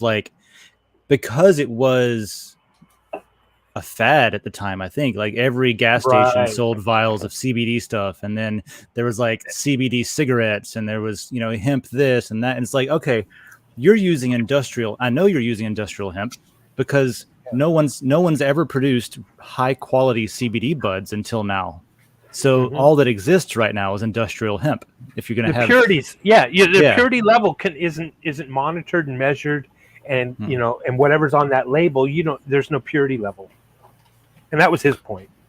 Yeah, and I agree with that point, and it's the point that my doctors have made to me whenever I talk to them. So, I mean, I've never had a civilian doctor, like a regular doctor, unfortunately. I've got an appointment sometime next week for one. First one ever. Just Dr. Feelgood. Yeah. Oh, you know what? That's right. I had one doctor because the VA wouldn't prescribe me cannabis. So I went to a doctor that would. So I did have that experience, but that isn't for what I'm going for. What I'm going for is just regular family doctor stuff. And, we've had conversations when I've talked to the VA about cannabis. They've been like, well, one, we can't prescribe that, obviously. Right, but obviously. Two, like talking about it, they're like, the thing with cannabis is there's so many unknowns. It's hard to measure, it's hard to dose, it's hard to know what to dose. There hasn't been like enough study and research done, and maybe there are chemicals in there that we could extract and put into it, and basically making the argument for, as long as the pharmaceutical companies can profit from this, well, it'll be okay. But my counter argument is like, yeah, of course we don't, because it's been illegal to even study it. Right. You can't even, like, to say you can't even study something, like you can't even learn about something. Right. That's where we've been with psychedelics too. But and sure. Maybe you consider cannabis a psychedelic, kind of is actually, but just it's a different animal. Right. Is that not suspicious in itself? Side note, like not being able to research something, not allowed to learn a thing. Yeah, don't learn about what I mean? It's bad. Yeah, it for you. It's the concept of illegal or outlawed information is just absurd to me. Oh, yeah, it's a problem. So anyway, the powers to be have already researched this particular item, and we have decided it wasn't profitable for them. It's not profitable, so you don't need to learn about it. It's bad. It's bad. It's bad for you. Yeah. There's an alternate universe that chose marijuana instead of alcohol and is living a very peaceful, utopian society. Oh, it's great. There is no military complex. There is no wars. And all because there was a fork in the road, and our universe, picked alcohol, and the other alternate timeline picked marijuana. See, I agree with that fully. And side note, not the splitting of the timelines thing, but like between the two substances, booze is awful. Like I've been there, like I've been a damn dirty alcoholic before in my life, and man, I look back at it and I was like, God, I was a terrible human being to people. Mm-hmm. And I like beer as much as the next guy, but yeah, it can happen. Yep. Sorry, I'm distracted. I'm looking up something for the next question because I think I might be able to answer it if I actually. Hey, do we have questions today? I don't even know what's going on. I missed like an hour of the show. Oh, it's the first question was Gary Powers really shot down or not? And is Sasquatch or Bigfoot, are they related? Well, what did Gary Powers? What was Sasquatch? Yeah, I like Mitch Hedberg's take on Bigfoot. About why all the photographers can't get a good photo and they're all like pixelated and blurry all the time. He's just blurry. He just is that way. It's not the photographer's fault. Which to me is even scarier. There's a large, unknown, out of focus monster in the woods. And that's even scarier. That's a terrifying concept. Like a creature that you can't focus on. It's just always that blurry. Sounds like something from Star Trek. That does. Yeah. Oh God. There's this whole species. I think it's the Dominion or whatever. They're these like weird white crystal-y creatures that move really fast and they look kind of shimmery. Right. I should stop watching Star Trek. I can't as easily look up. Who is it? Haggard in Harry Potter? In Harry Potter is, I think, what's her name's version of a Bigfoot. There has to have been some kind of maybe subliminal thing that allowed her to pin that character. Hagrid's a half giant, though, isn't he? So he is kind of a giant. And so is maybe Bigfoot is. Maybe. Yeah. Bigfoot is a half giant. Well, in that case, can he do the Skyrim thing and send us into space with his club? Who knows? Oh, maybe it's here. Oh my God. So what I'm looking for right now is there's a question like, what is the record? Like, what's the most energy spent, like, or received on a post, right? And I know that I can figure that out, but I was hoping I would be able to figure it out faster than right now. Oh, that'd be fast. Yeah, but I know. Oh, there you go. Guinness Book of World Records on Den. I'm going to post something. There we go. I'm going to ask everyone to throw something. So this is like exactly this is why I want you to help us build the metrics leaderboard page. Is because like those are all the things like this metric exactly here, and I can't I can't find it right now, so I'm not going to waste a bunch of time looking for it. Mm-hmm. But I'll find it and I'll come back and reply with the actual answer. But yeah, that can go into like the leaderboard metric, what's the most energy received for a post. And I know that like recently I got a butt ton accidentally because Joe, for some reason, accidentally like laid a bunch of energy onto a reply to a post of mine. And then after an hour, you can't change it. And he came back in. He came back in and was like, "Oh shit! I put a bunch of energy on this, didn't I?" He's just like, oh crap. And it was like 24,000 or something, you know. Oh my God, is that Trigger like happy. But I've seen, I want to say I've seen 40, 48K. If you look at some of the It's stuff, like I remember 40 something at one time. yeah, I would say like some of the really important Dragon Chain stuff, where there's either, you know, some kind of like crazy announcement or like the SEC letter response, like those Yeah, that things, was huge. mhm, That was those like things get a lot 38. of attention. Yeah. Let's see. Oh, you can't sort by energy. I was going by trending for a minute just to see. That would be a nice button, a sort by energy button. What are you thinking about, Dave? As Oh, far there's as one. Look votes at that. go? What the crap? What is this? Number 68, 103,000. 103. Why was that such a good episode? I have to go back and Oh. watch it. Number 68. We just did number 99, 0x99. Is there a bunch of comments on it? Y'all weird. Alxons. Yeah, there's Convo. Look at that. Anyway, so there's one answer. That might be one of the higher ones. But Wow. I'll have to go back and see what that's all about. Oh, it's the. I know what it is. It's an AMA. So these are all the questions during the AMA that Joe answered on the episode. So cool. Okay. Cool. There's an example. Cool. All right. Let me go back into here. I think there's one or two other questions. Load. Oh, that's Den.Social. I don't want to go in there anyway. I got to go find my own post. All right. What else we got? But yeah, soft answer there for not Happy Hippo, but who was it? For Coin Life. Over 100K, over 9,000. And I'll just I won't reply to me. I'll reply. You know what? I'm wasting time. I'll reply later. That's all right. All right. Oh, here we go. Cool. Next. Dragon Chain Hodler. Joe mentioned in one of his shows disgruntled members of the All layer burning their lot in an effort to crash the layer, but it didn't work. Do you know how this would work or what they were possibly thinking of? Yeah, quick note. There, not there, just for OCD's sake. And I don't think they were trying to crash it. I don't think they were trying to be like malicious necessarily. But no, what he was talking about is basically it was the Mike D crypto, if you wanted to call it. I remember Mike D. Mm-hmm. Yeah, Mike D is actually the reason how I found Den. There we go. See, it's from his video.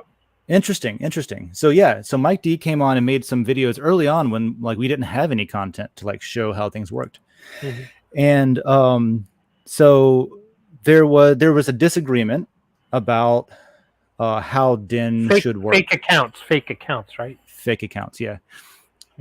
Interestingly enough, so there was a disagreement on how to address fake accounts, I guess is what it came down to. Yes, there you go. Well said. And so the way that that was addressed drove them off because they weren't about that, which is, I mean, unfortunate, but in that process, they were done finally, like the end, never coming back kind of thing. And that's why they burned the lot. Now, that's not any kind of attack on a layer. In fact, it's kind of their layer. I remember Mike D pumping the All layer up through the LCP because he was like, hey, there's a bunch of nerd shit on here. We just want to have regular people stuff to where we can have cute pictures and stuff like that. Right. Which is a fantastic point, you know? So I'm going to step away real quick. I'll be right back. Guys. Yeah, for sure. And so anyway, it came down to, well, you know what? You can go look. It's all on chain. You can go look at those conversations.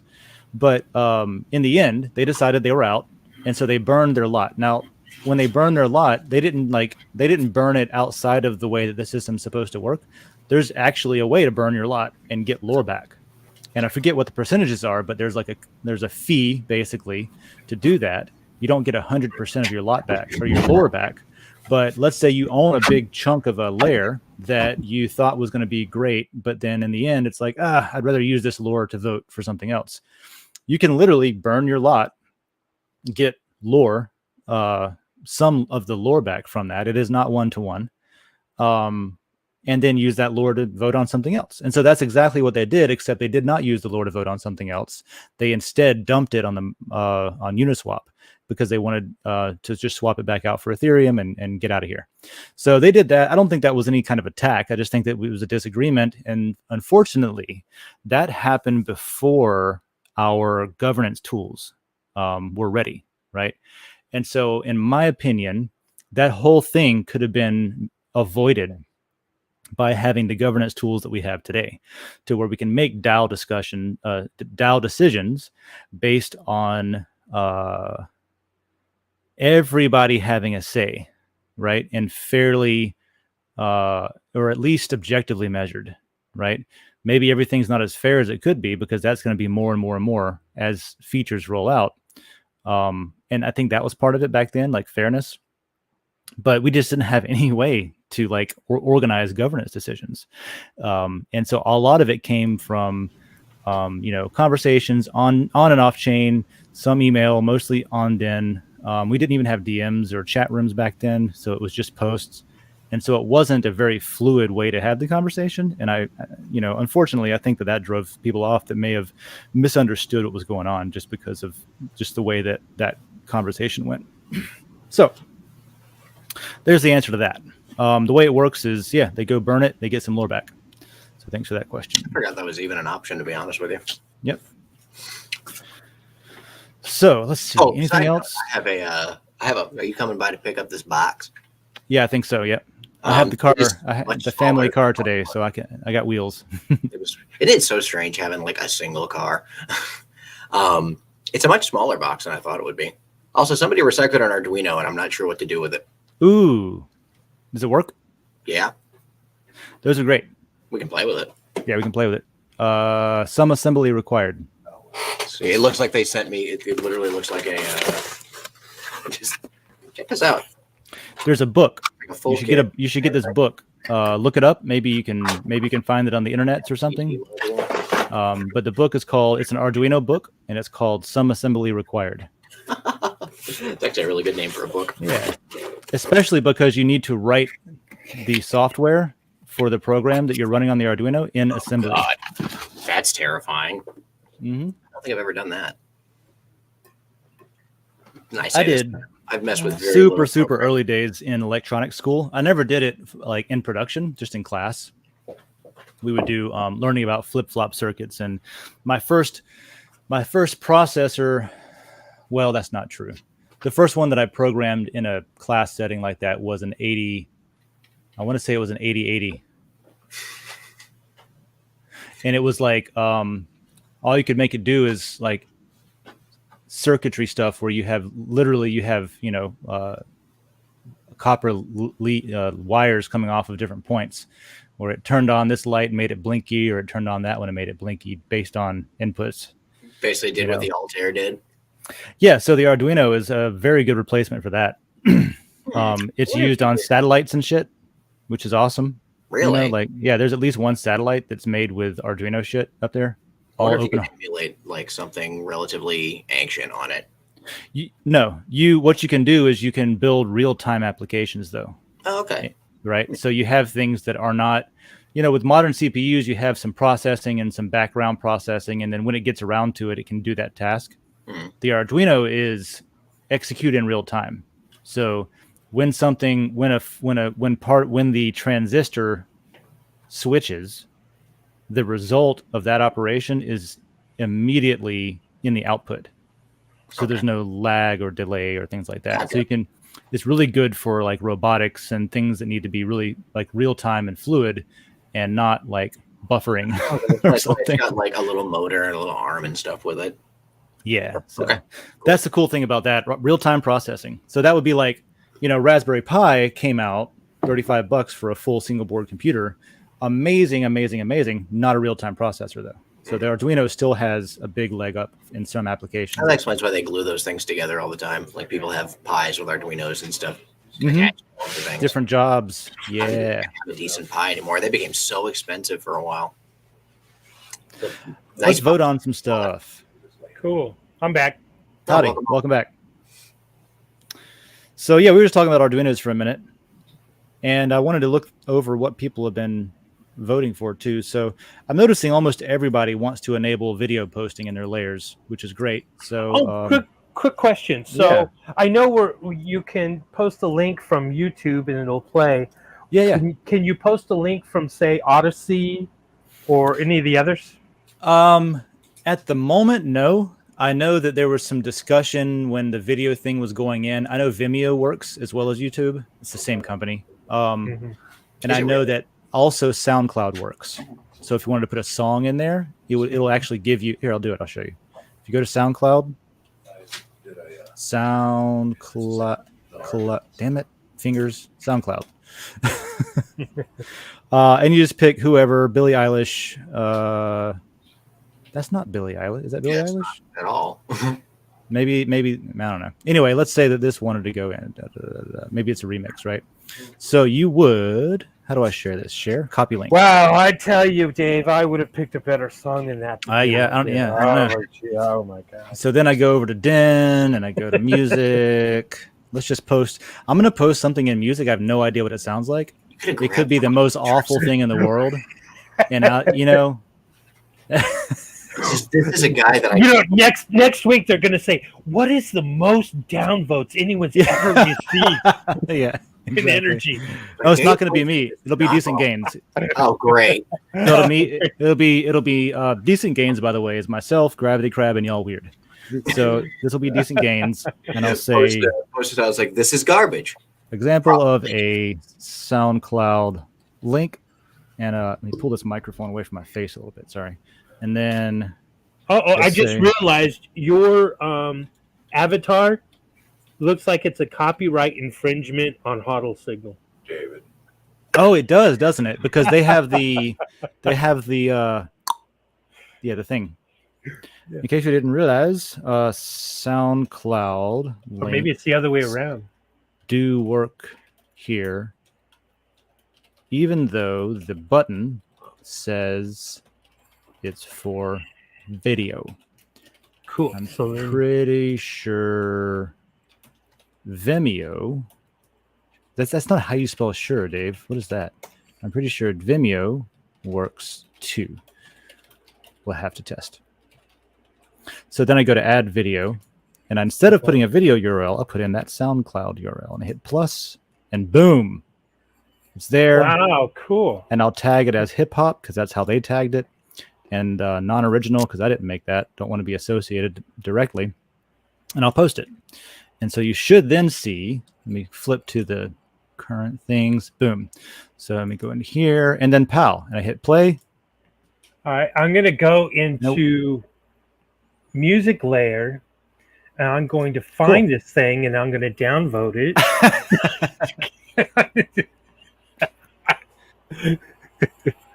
Yes, indeed.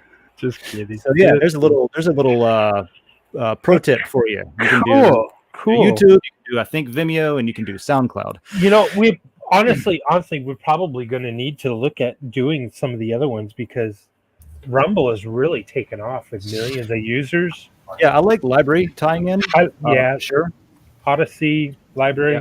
And then we have initial design and testing complete, well, semi-complete, conceptually complete at least, for native Den video as well. And that was at the beginning of this year. That was slated for this year. But if I have to be perfectly honest and make a guess at that, I would say that there's so many important things that need to go into this platform that it could be that as nice as it would be to have, that gets pushed back into 23. I don't know. Yeah.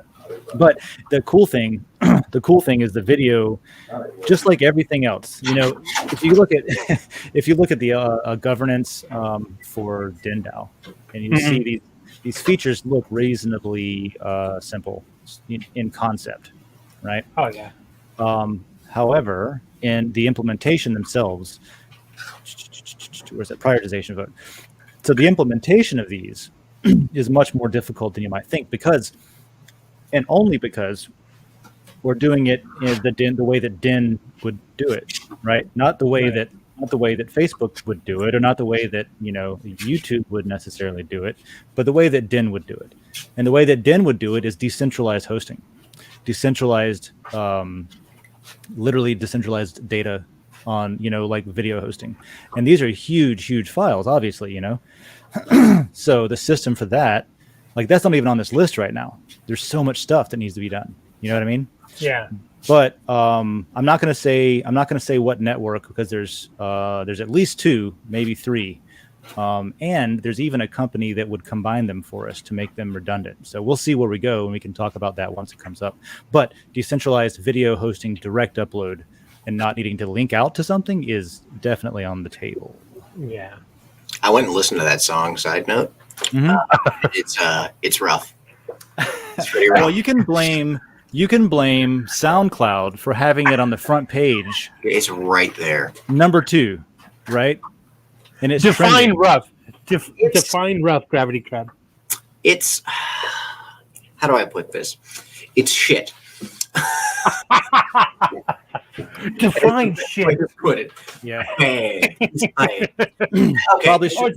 it's just not Yeah. your genre. This is not your genre. That It ain't for you. It's for a lot of people. SoundCloud's super popular with that genre, though, with hip hop. I love that in the beginning too. You can see where people have commented and at what point in the song they've commented. I dig that a lot too. Whole Yeah. intro is just like, this is terrible. This is Hey, you get direct feedback, and that is really useful because you get direct feedback on like what part of the song, right? Because I've listened to a lot of electronic stuff, dubstep or something, and you'll see like a bass drop, and you'll see it on the what do you call it? The waveform, right? Like if I were to open this up, I don't know why I would, but here, you will see it. Like, here's everyone's little comments. Now, this is not a dubstep track, so you don't see it as well on here. But when there's like a bass drop, you'll see like a bunch of comments like, "Oh shit," or "Oh damn," that kind of thing. Mm-hmm. Where people are like feeling the the shift in the music. So that can be fun. The social interaction in the track is brilliant. I think SoundCloud really nailed that. The commentary that shows up in line there. I should probably spend some more time poking around on there because there's all kinds of good stuff on there. Okay. Yeah. Now, Swiftly onward. do you want to talk about something? Oh, let me just see. Let's vote real quick. Mining. Oh, this is my own, so I guess I'll vote on it. How do you like this for the new mining layer thing? It's got 40% right now. So on the left, it is some GPUs, a laptop, and a phone. And it was just the first thing I found on the internet. Or whoever did find it. But then there's "Don't Tread on Me" one. I thought was pretty cool because it has the SHA-256, the Bitcoin mining thing. That is I cool. don't like that one. So I was like, oh, that's cool. And the MacBook And over there with the 40% of the layer likes it. I think I own part of the mining layer, don't I? And it looks like there's nobody who's against it. And what is this? This is, like I said, this is the company account. So I want to be careful about what I do with this one so it's not tipping the scales. But since there's 2 of 3 of us here, we can make this decision, Gravity Crab. So we got 13%. Do we want to vote for it? I think maybe I don't own any of that mining layer. If we vote for it with decent gains, it'll pass. Do you want to go ahead and do it? Yeah, I think we should. Honestly, it's a really cool little. So let's vote. Commit. And if we look over here. It's also got some mild political connotations, which is nice. Yeah. And then you will see, cool, there's a gavel. It worked. 53% or 54.33. Yep. So we should be able to go to the mining layer and refresh. And refresh. Oh, yeah, I'm an owner in the mining layer too. All right. Far out. Let's see what we got here. I just There's a bunch of owners. with the pickaxes next to it. I like that. Holy crap! There's a lot of people that own that one. I think I own. Do I own anything? I don't know. Is there a Gravity Crab in the list? How about them Bitcoin miners in Texas shutting down their rigs? Good on them. I don't know. I don't know much about it, but what's the deal there? It was 107 degrees. Very unusual for San Antonio, where I live. So it was the right thing for to do. Fascinating proving grounds to me, because you've got things like grid stress.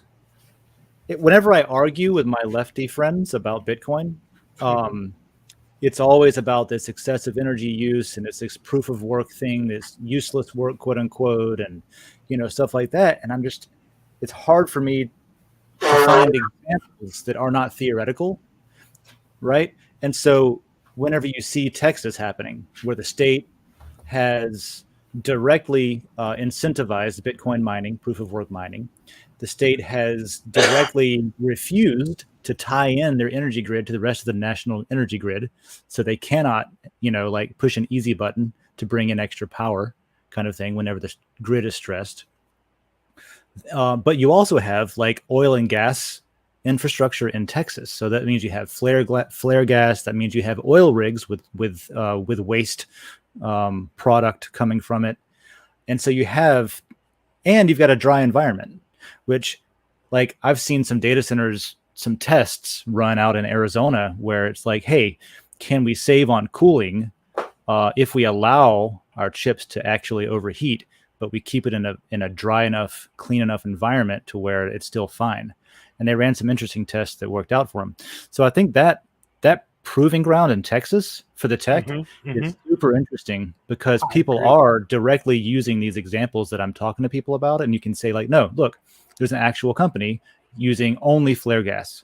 And this flare gas would have been burnt and wasted and burnt off into the atmosphere anyway. Agreed. Completely wasted. 100% agree.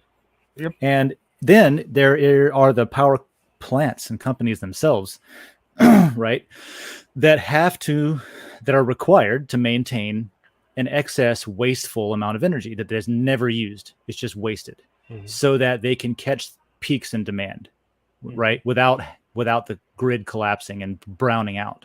It's like imagine a capacitor. Imagine, like, I don't know if you ever were into car audio, but if you put big subwoofers in, whenever the bass dropped, your headlights would dim. Oh, I didn't realize that. Okay. Yeah. And so you put in a capacitor, big, fat, like the size of this microphone capacitor, in line between them. And the capacitor, if the capacitor is empty, how do I simply put this? If the capacitor is not charged, whenever you run the circuit, you actually have to use more. You have to put. On the surface, it seems like adding the cap would create more of a power draw, because it does. But what you get is the ability to rapidly discharge that capacitor, so that the excess power flows into the circuitry instead of, you know what I mean? And so that it levels out any of that current fluctuation. Yeah. And so you get stable power. And so in a way, the Bitcoin miners are doing this because you can snap off power to really quickly to Bitcoin miners. And because it's all firmware, there's no boot up that has to like gracefully shut down or anything. It doesn't damage anything. You can just cut it all off. So worst case scenario, just like you're talking about, like if there's miners that are tied into the grid that are using the grid power, and there's a demand for grid power because of the circumstances, then yeah, the miners could be beneficial because building out, I guess here's the argument, building out the infrastructure to support proof of work mining means you're building out the infrastructure to be more resilient whenever you need it to be. And instead of wasting the extra energy, you're capturing it and you're able to use it to reinvest into that infrastructure itself and into better efficiencies, into maybe solar and wind and whatever power, right? And it's money that would have been, not money, it's value that would have otherwise been wasted and burned away and never useful at all. So it makes it useful in the same way that Den makes it possible to capture value that was never capturable before. So there's my overarching thing there. Have you seen the pictures of like satellite at night of Texas and all the flare gas going off? It's Texas is just lit up at night, opposed to say North Korea that's just a black hole. You know, it's pretty cool. Texas flare. Texas, is it flare or FLIR? What is how you spell it? Flare? I think it's flare. FLAR. Flare gas. Yes. at from night or space. from space. There you At go. night from a sat. Can I get specific? From the sky. Images. Yes. All right. What do we got? Oil fields. my Where's Houston. See that? Isn't that crazy? So That's not right. That's city lights, isn't it? No. Yeah. You see, okay, that's Houston. Where you're now, go to the left is San Antonio, and then Austin. There you go. See, Eagle Ford shale activity. All of that is flare gas. Oh my God. Oh, this is the fracking area? Yeah, that's the fracking area. That's one of them. The other one is up to the top left. No kidding. Okay. Yeah. Now that was years ago. Because we're not fracking like we used to. I wonder. It'd be interesting to see before and after. Like how many of these are still operational, but the flare is now being captured instead of wasted. Now let me tell you something else. See, okay, you got Laredo, right? Mm-hmm. And then to the bottom right, you see a little, kind of long line of bright lights there. Yep. That's the Rio Grande Valley. This is here. Yeah. So that's where McAllen, Brownsville, and that area is. That's over 1 million people in that area. Look at all those lights compared to, say, San Antonio, Austin. Yeah. That's a lot of people down there that are completely unrepresented in Austin. It's a huge population. It looks like just judging by the intensity of artificial light coming from it at night from the satellite, it looks objectively like, there's a ton going on there. And you can kind of see the Rio Grande River that flows through it to determine. So it's just, I thought you mentioned that flare gas. So there's so much opportunity for that potential to tap into that flare gas for mining, crypto. Yeah. And that's what I just have a bleeding heart for humans. And, whenever I hear people arguing against something that I feel can improve life on Earth, I'm just like, stopping this. Stop it. Yeah. Well, interesting. I'm glad we brought that up. Cool. So mining has a new banner. Far out. What else is in the list of things to vote on? Since we're voting, there's a banner change proposal from Bithereum in the firearms layer. Can I vote up or down on AOC? In the politics layer, probably, yeah. Absolutely. Yeah, you can anything you want in there. So I guess there was not a banner before, I guess? Now there is. Okay, there's no banner. So we got an avatar. We got some guns on a table. All right. I like this because it's got safety equipment and it's at a range. Responsible gun owners, that kind of thing. I like that a lot. What else we got? There's no other options right now. So this is 42% say yes. I don't have enough to push it over, but I like it. Gravity Crab, 2 out of 3 for decent gains. We got to do this together. Yeah, I think I have. Do I have any of the firearms layer? I don't know if I do. Oh, no, decent gains itself. Oh, yeah, absolutely. Since that's us, I don't want to do it unilaterally. Okay. Yeah, no, you're good. That's fine. I like that. Cool. All right. Hold on. I got some ownership in here, too. Oh, yeah? Well, it's already... Oh, it's not passed yet. You're right. Okay. Where? No, it says everything's approved. Yeah, I think Did it? No.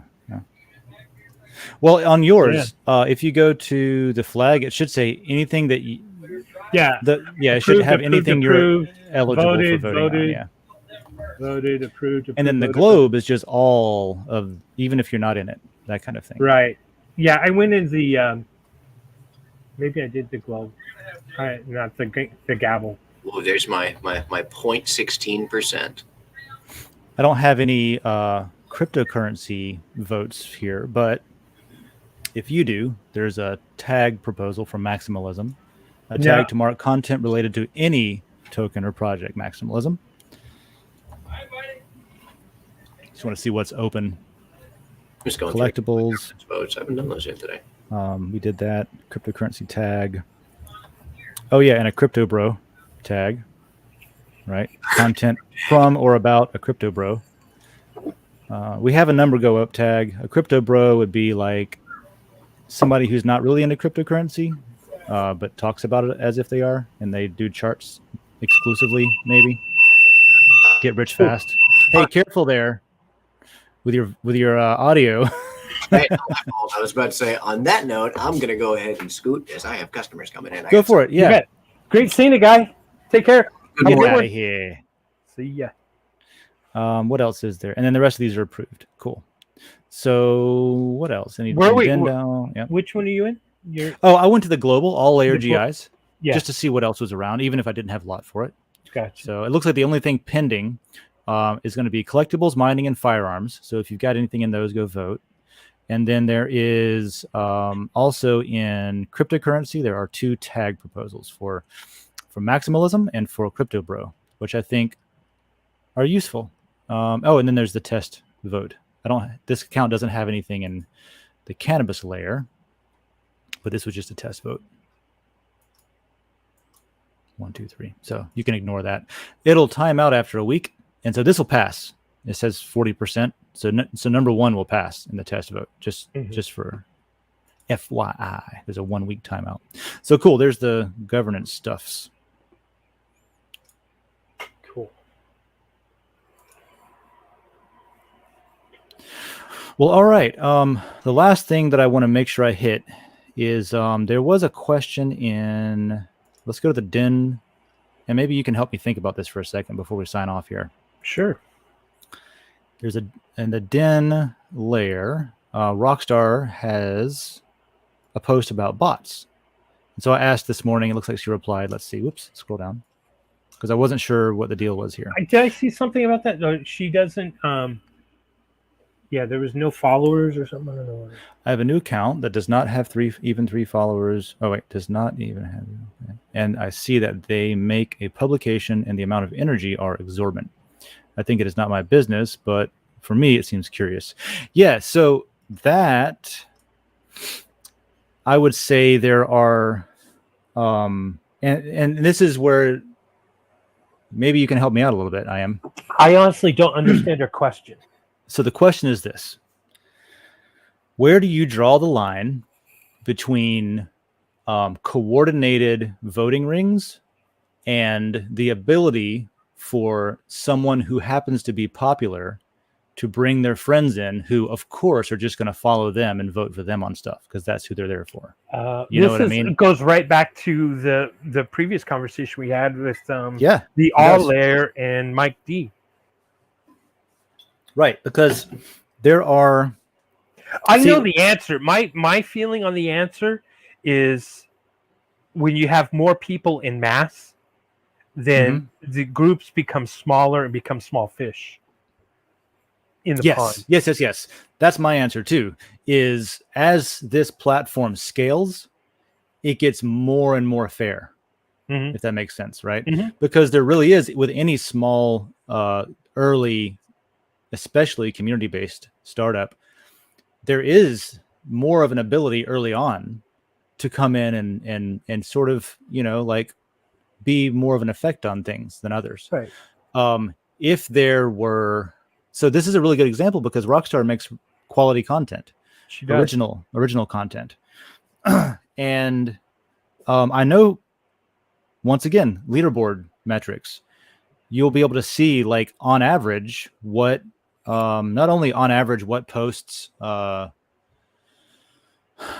layers tend to get more energy, because there might be a humor layer and a jokes layer, which could be the same thing.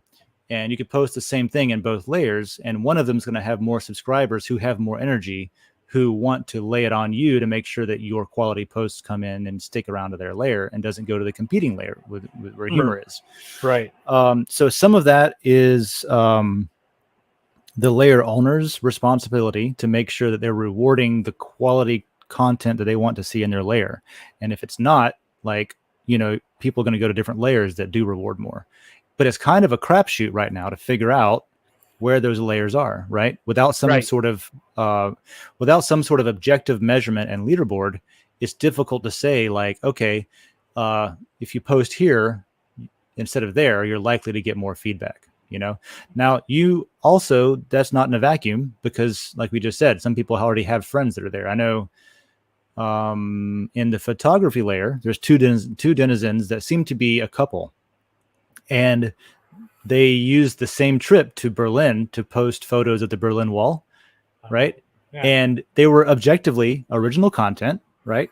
They Right. were different photos, and they were from a different person, a different denizen.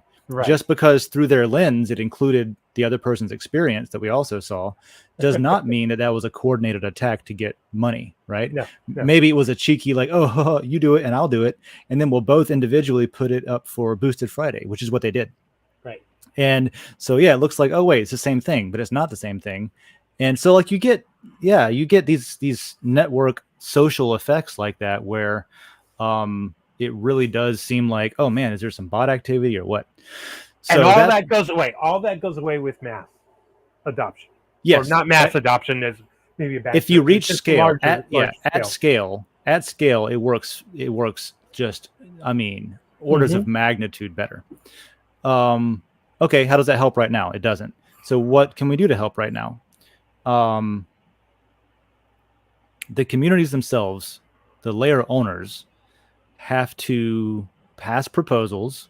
If you feel like there's bots, if you feel like there's people who should not be posting, for example, because they're just like, let's say it's spam, or let's say it's low effort, high reward, and it's suspicious, and like this particular denizen is like, I don't know, something's weird here. Yeah. What you can do is you can propose reputation settings. And like I said earlier, most of the layers are not using these tools because we're not scaled up yet. But if you want to, for example, let's go back into settings. And maybe this is more of, this is also a follow-on with Huddle Signal, right? With that. Are you talking about on the reputation thing? On the reputation thing, yeah. So if we go into, what do you want to use? Science and space tech. And we go into reputation, it's turned off. Let's say we want to turn it on because we want to filter out some bullshit, or we want to make it harder for people to game the system, right? They would have to go through a lot more hoops to game the system. Well, then you could turn on reputation, and then you could say, who's allowed to post? Well, you could say, we only want people in this layer who have been doing great in other layers without any kind of issues.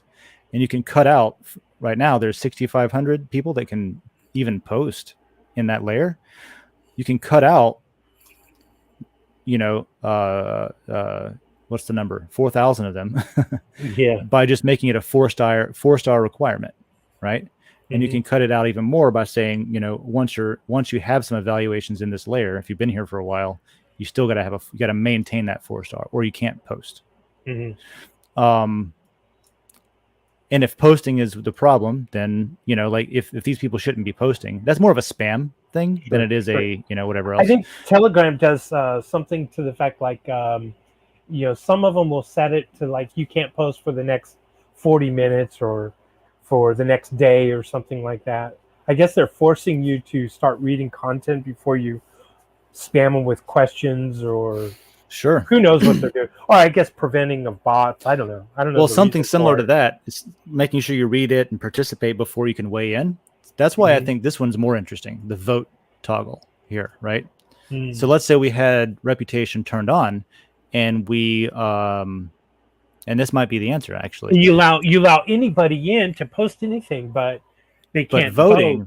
Maybe voting. they can't vote until they've posted. So here's what you would do. You would have to post. You would have to post 13 times, right? Because the threshold is 13.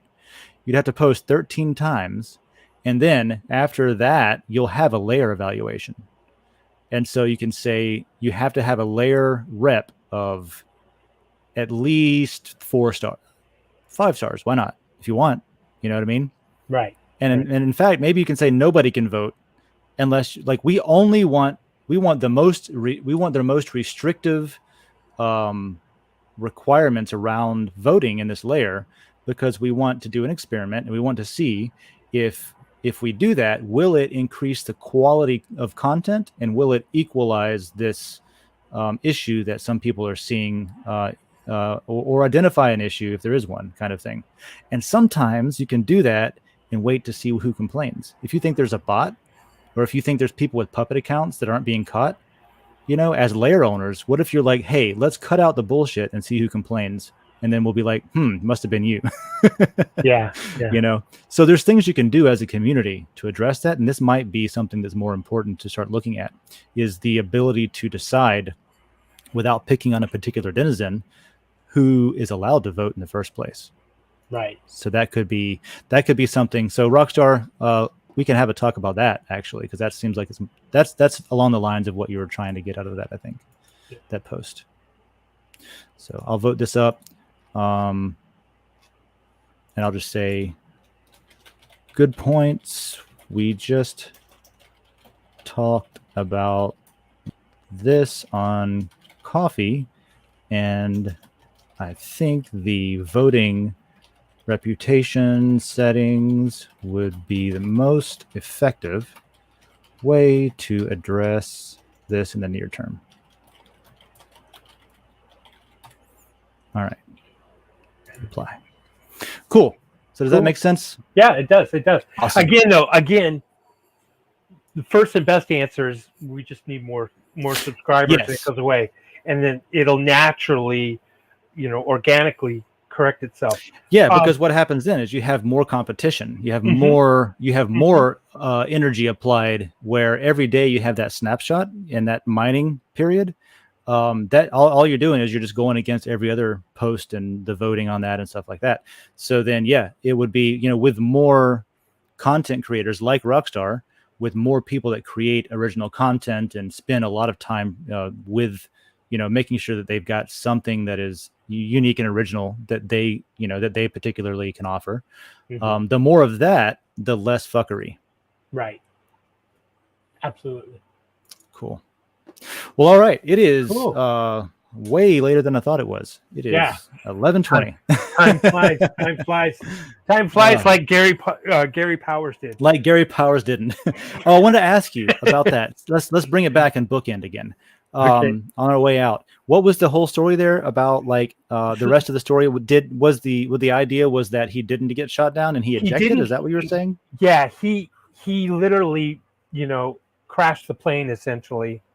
And that's why, because it had a self-destruct mechanism. Yes, it does. That he claims that he didn't. Because the plane broke up, he got thrown away. He couldn't do the self. He couldn't deploy that function or whatever.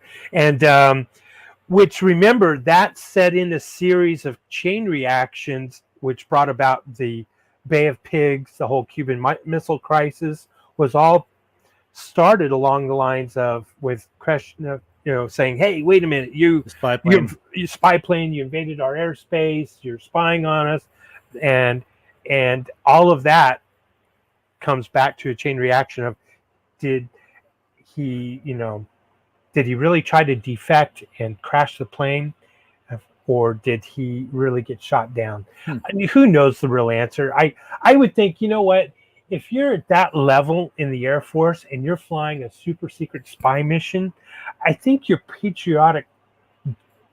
You probably can't be questioned. You're kind of on board.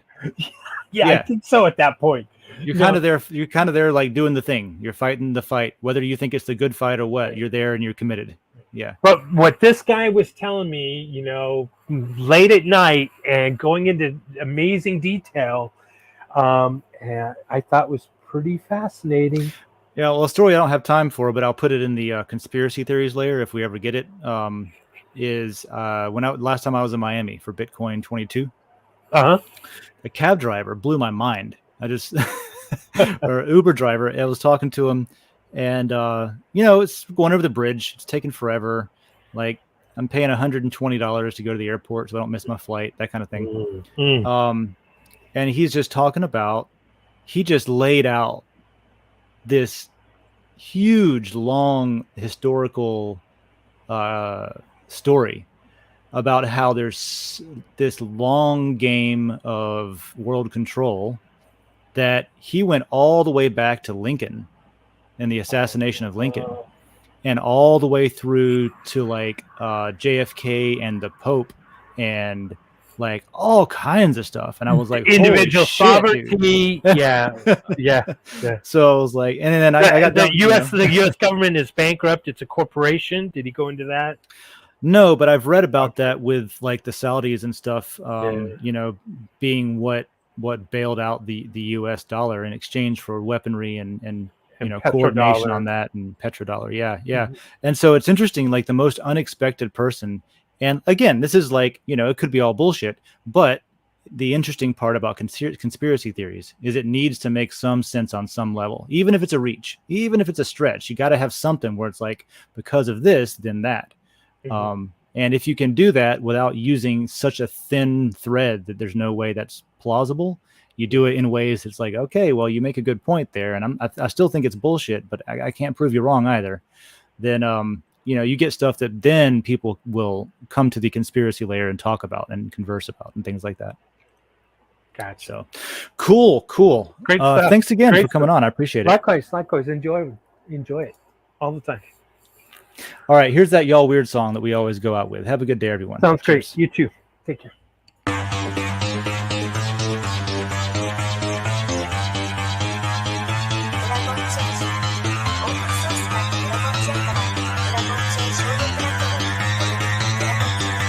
Because that goal will serve to organize and measure the best. Adaptable, all capital, label radical yet rational. A tactical approach is palpable if this animal is fallible, but that conclusion is laughable. So with for all detachable from the mandible, you see it now.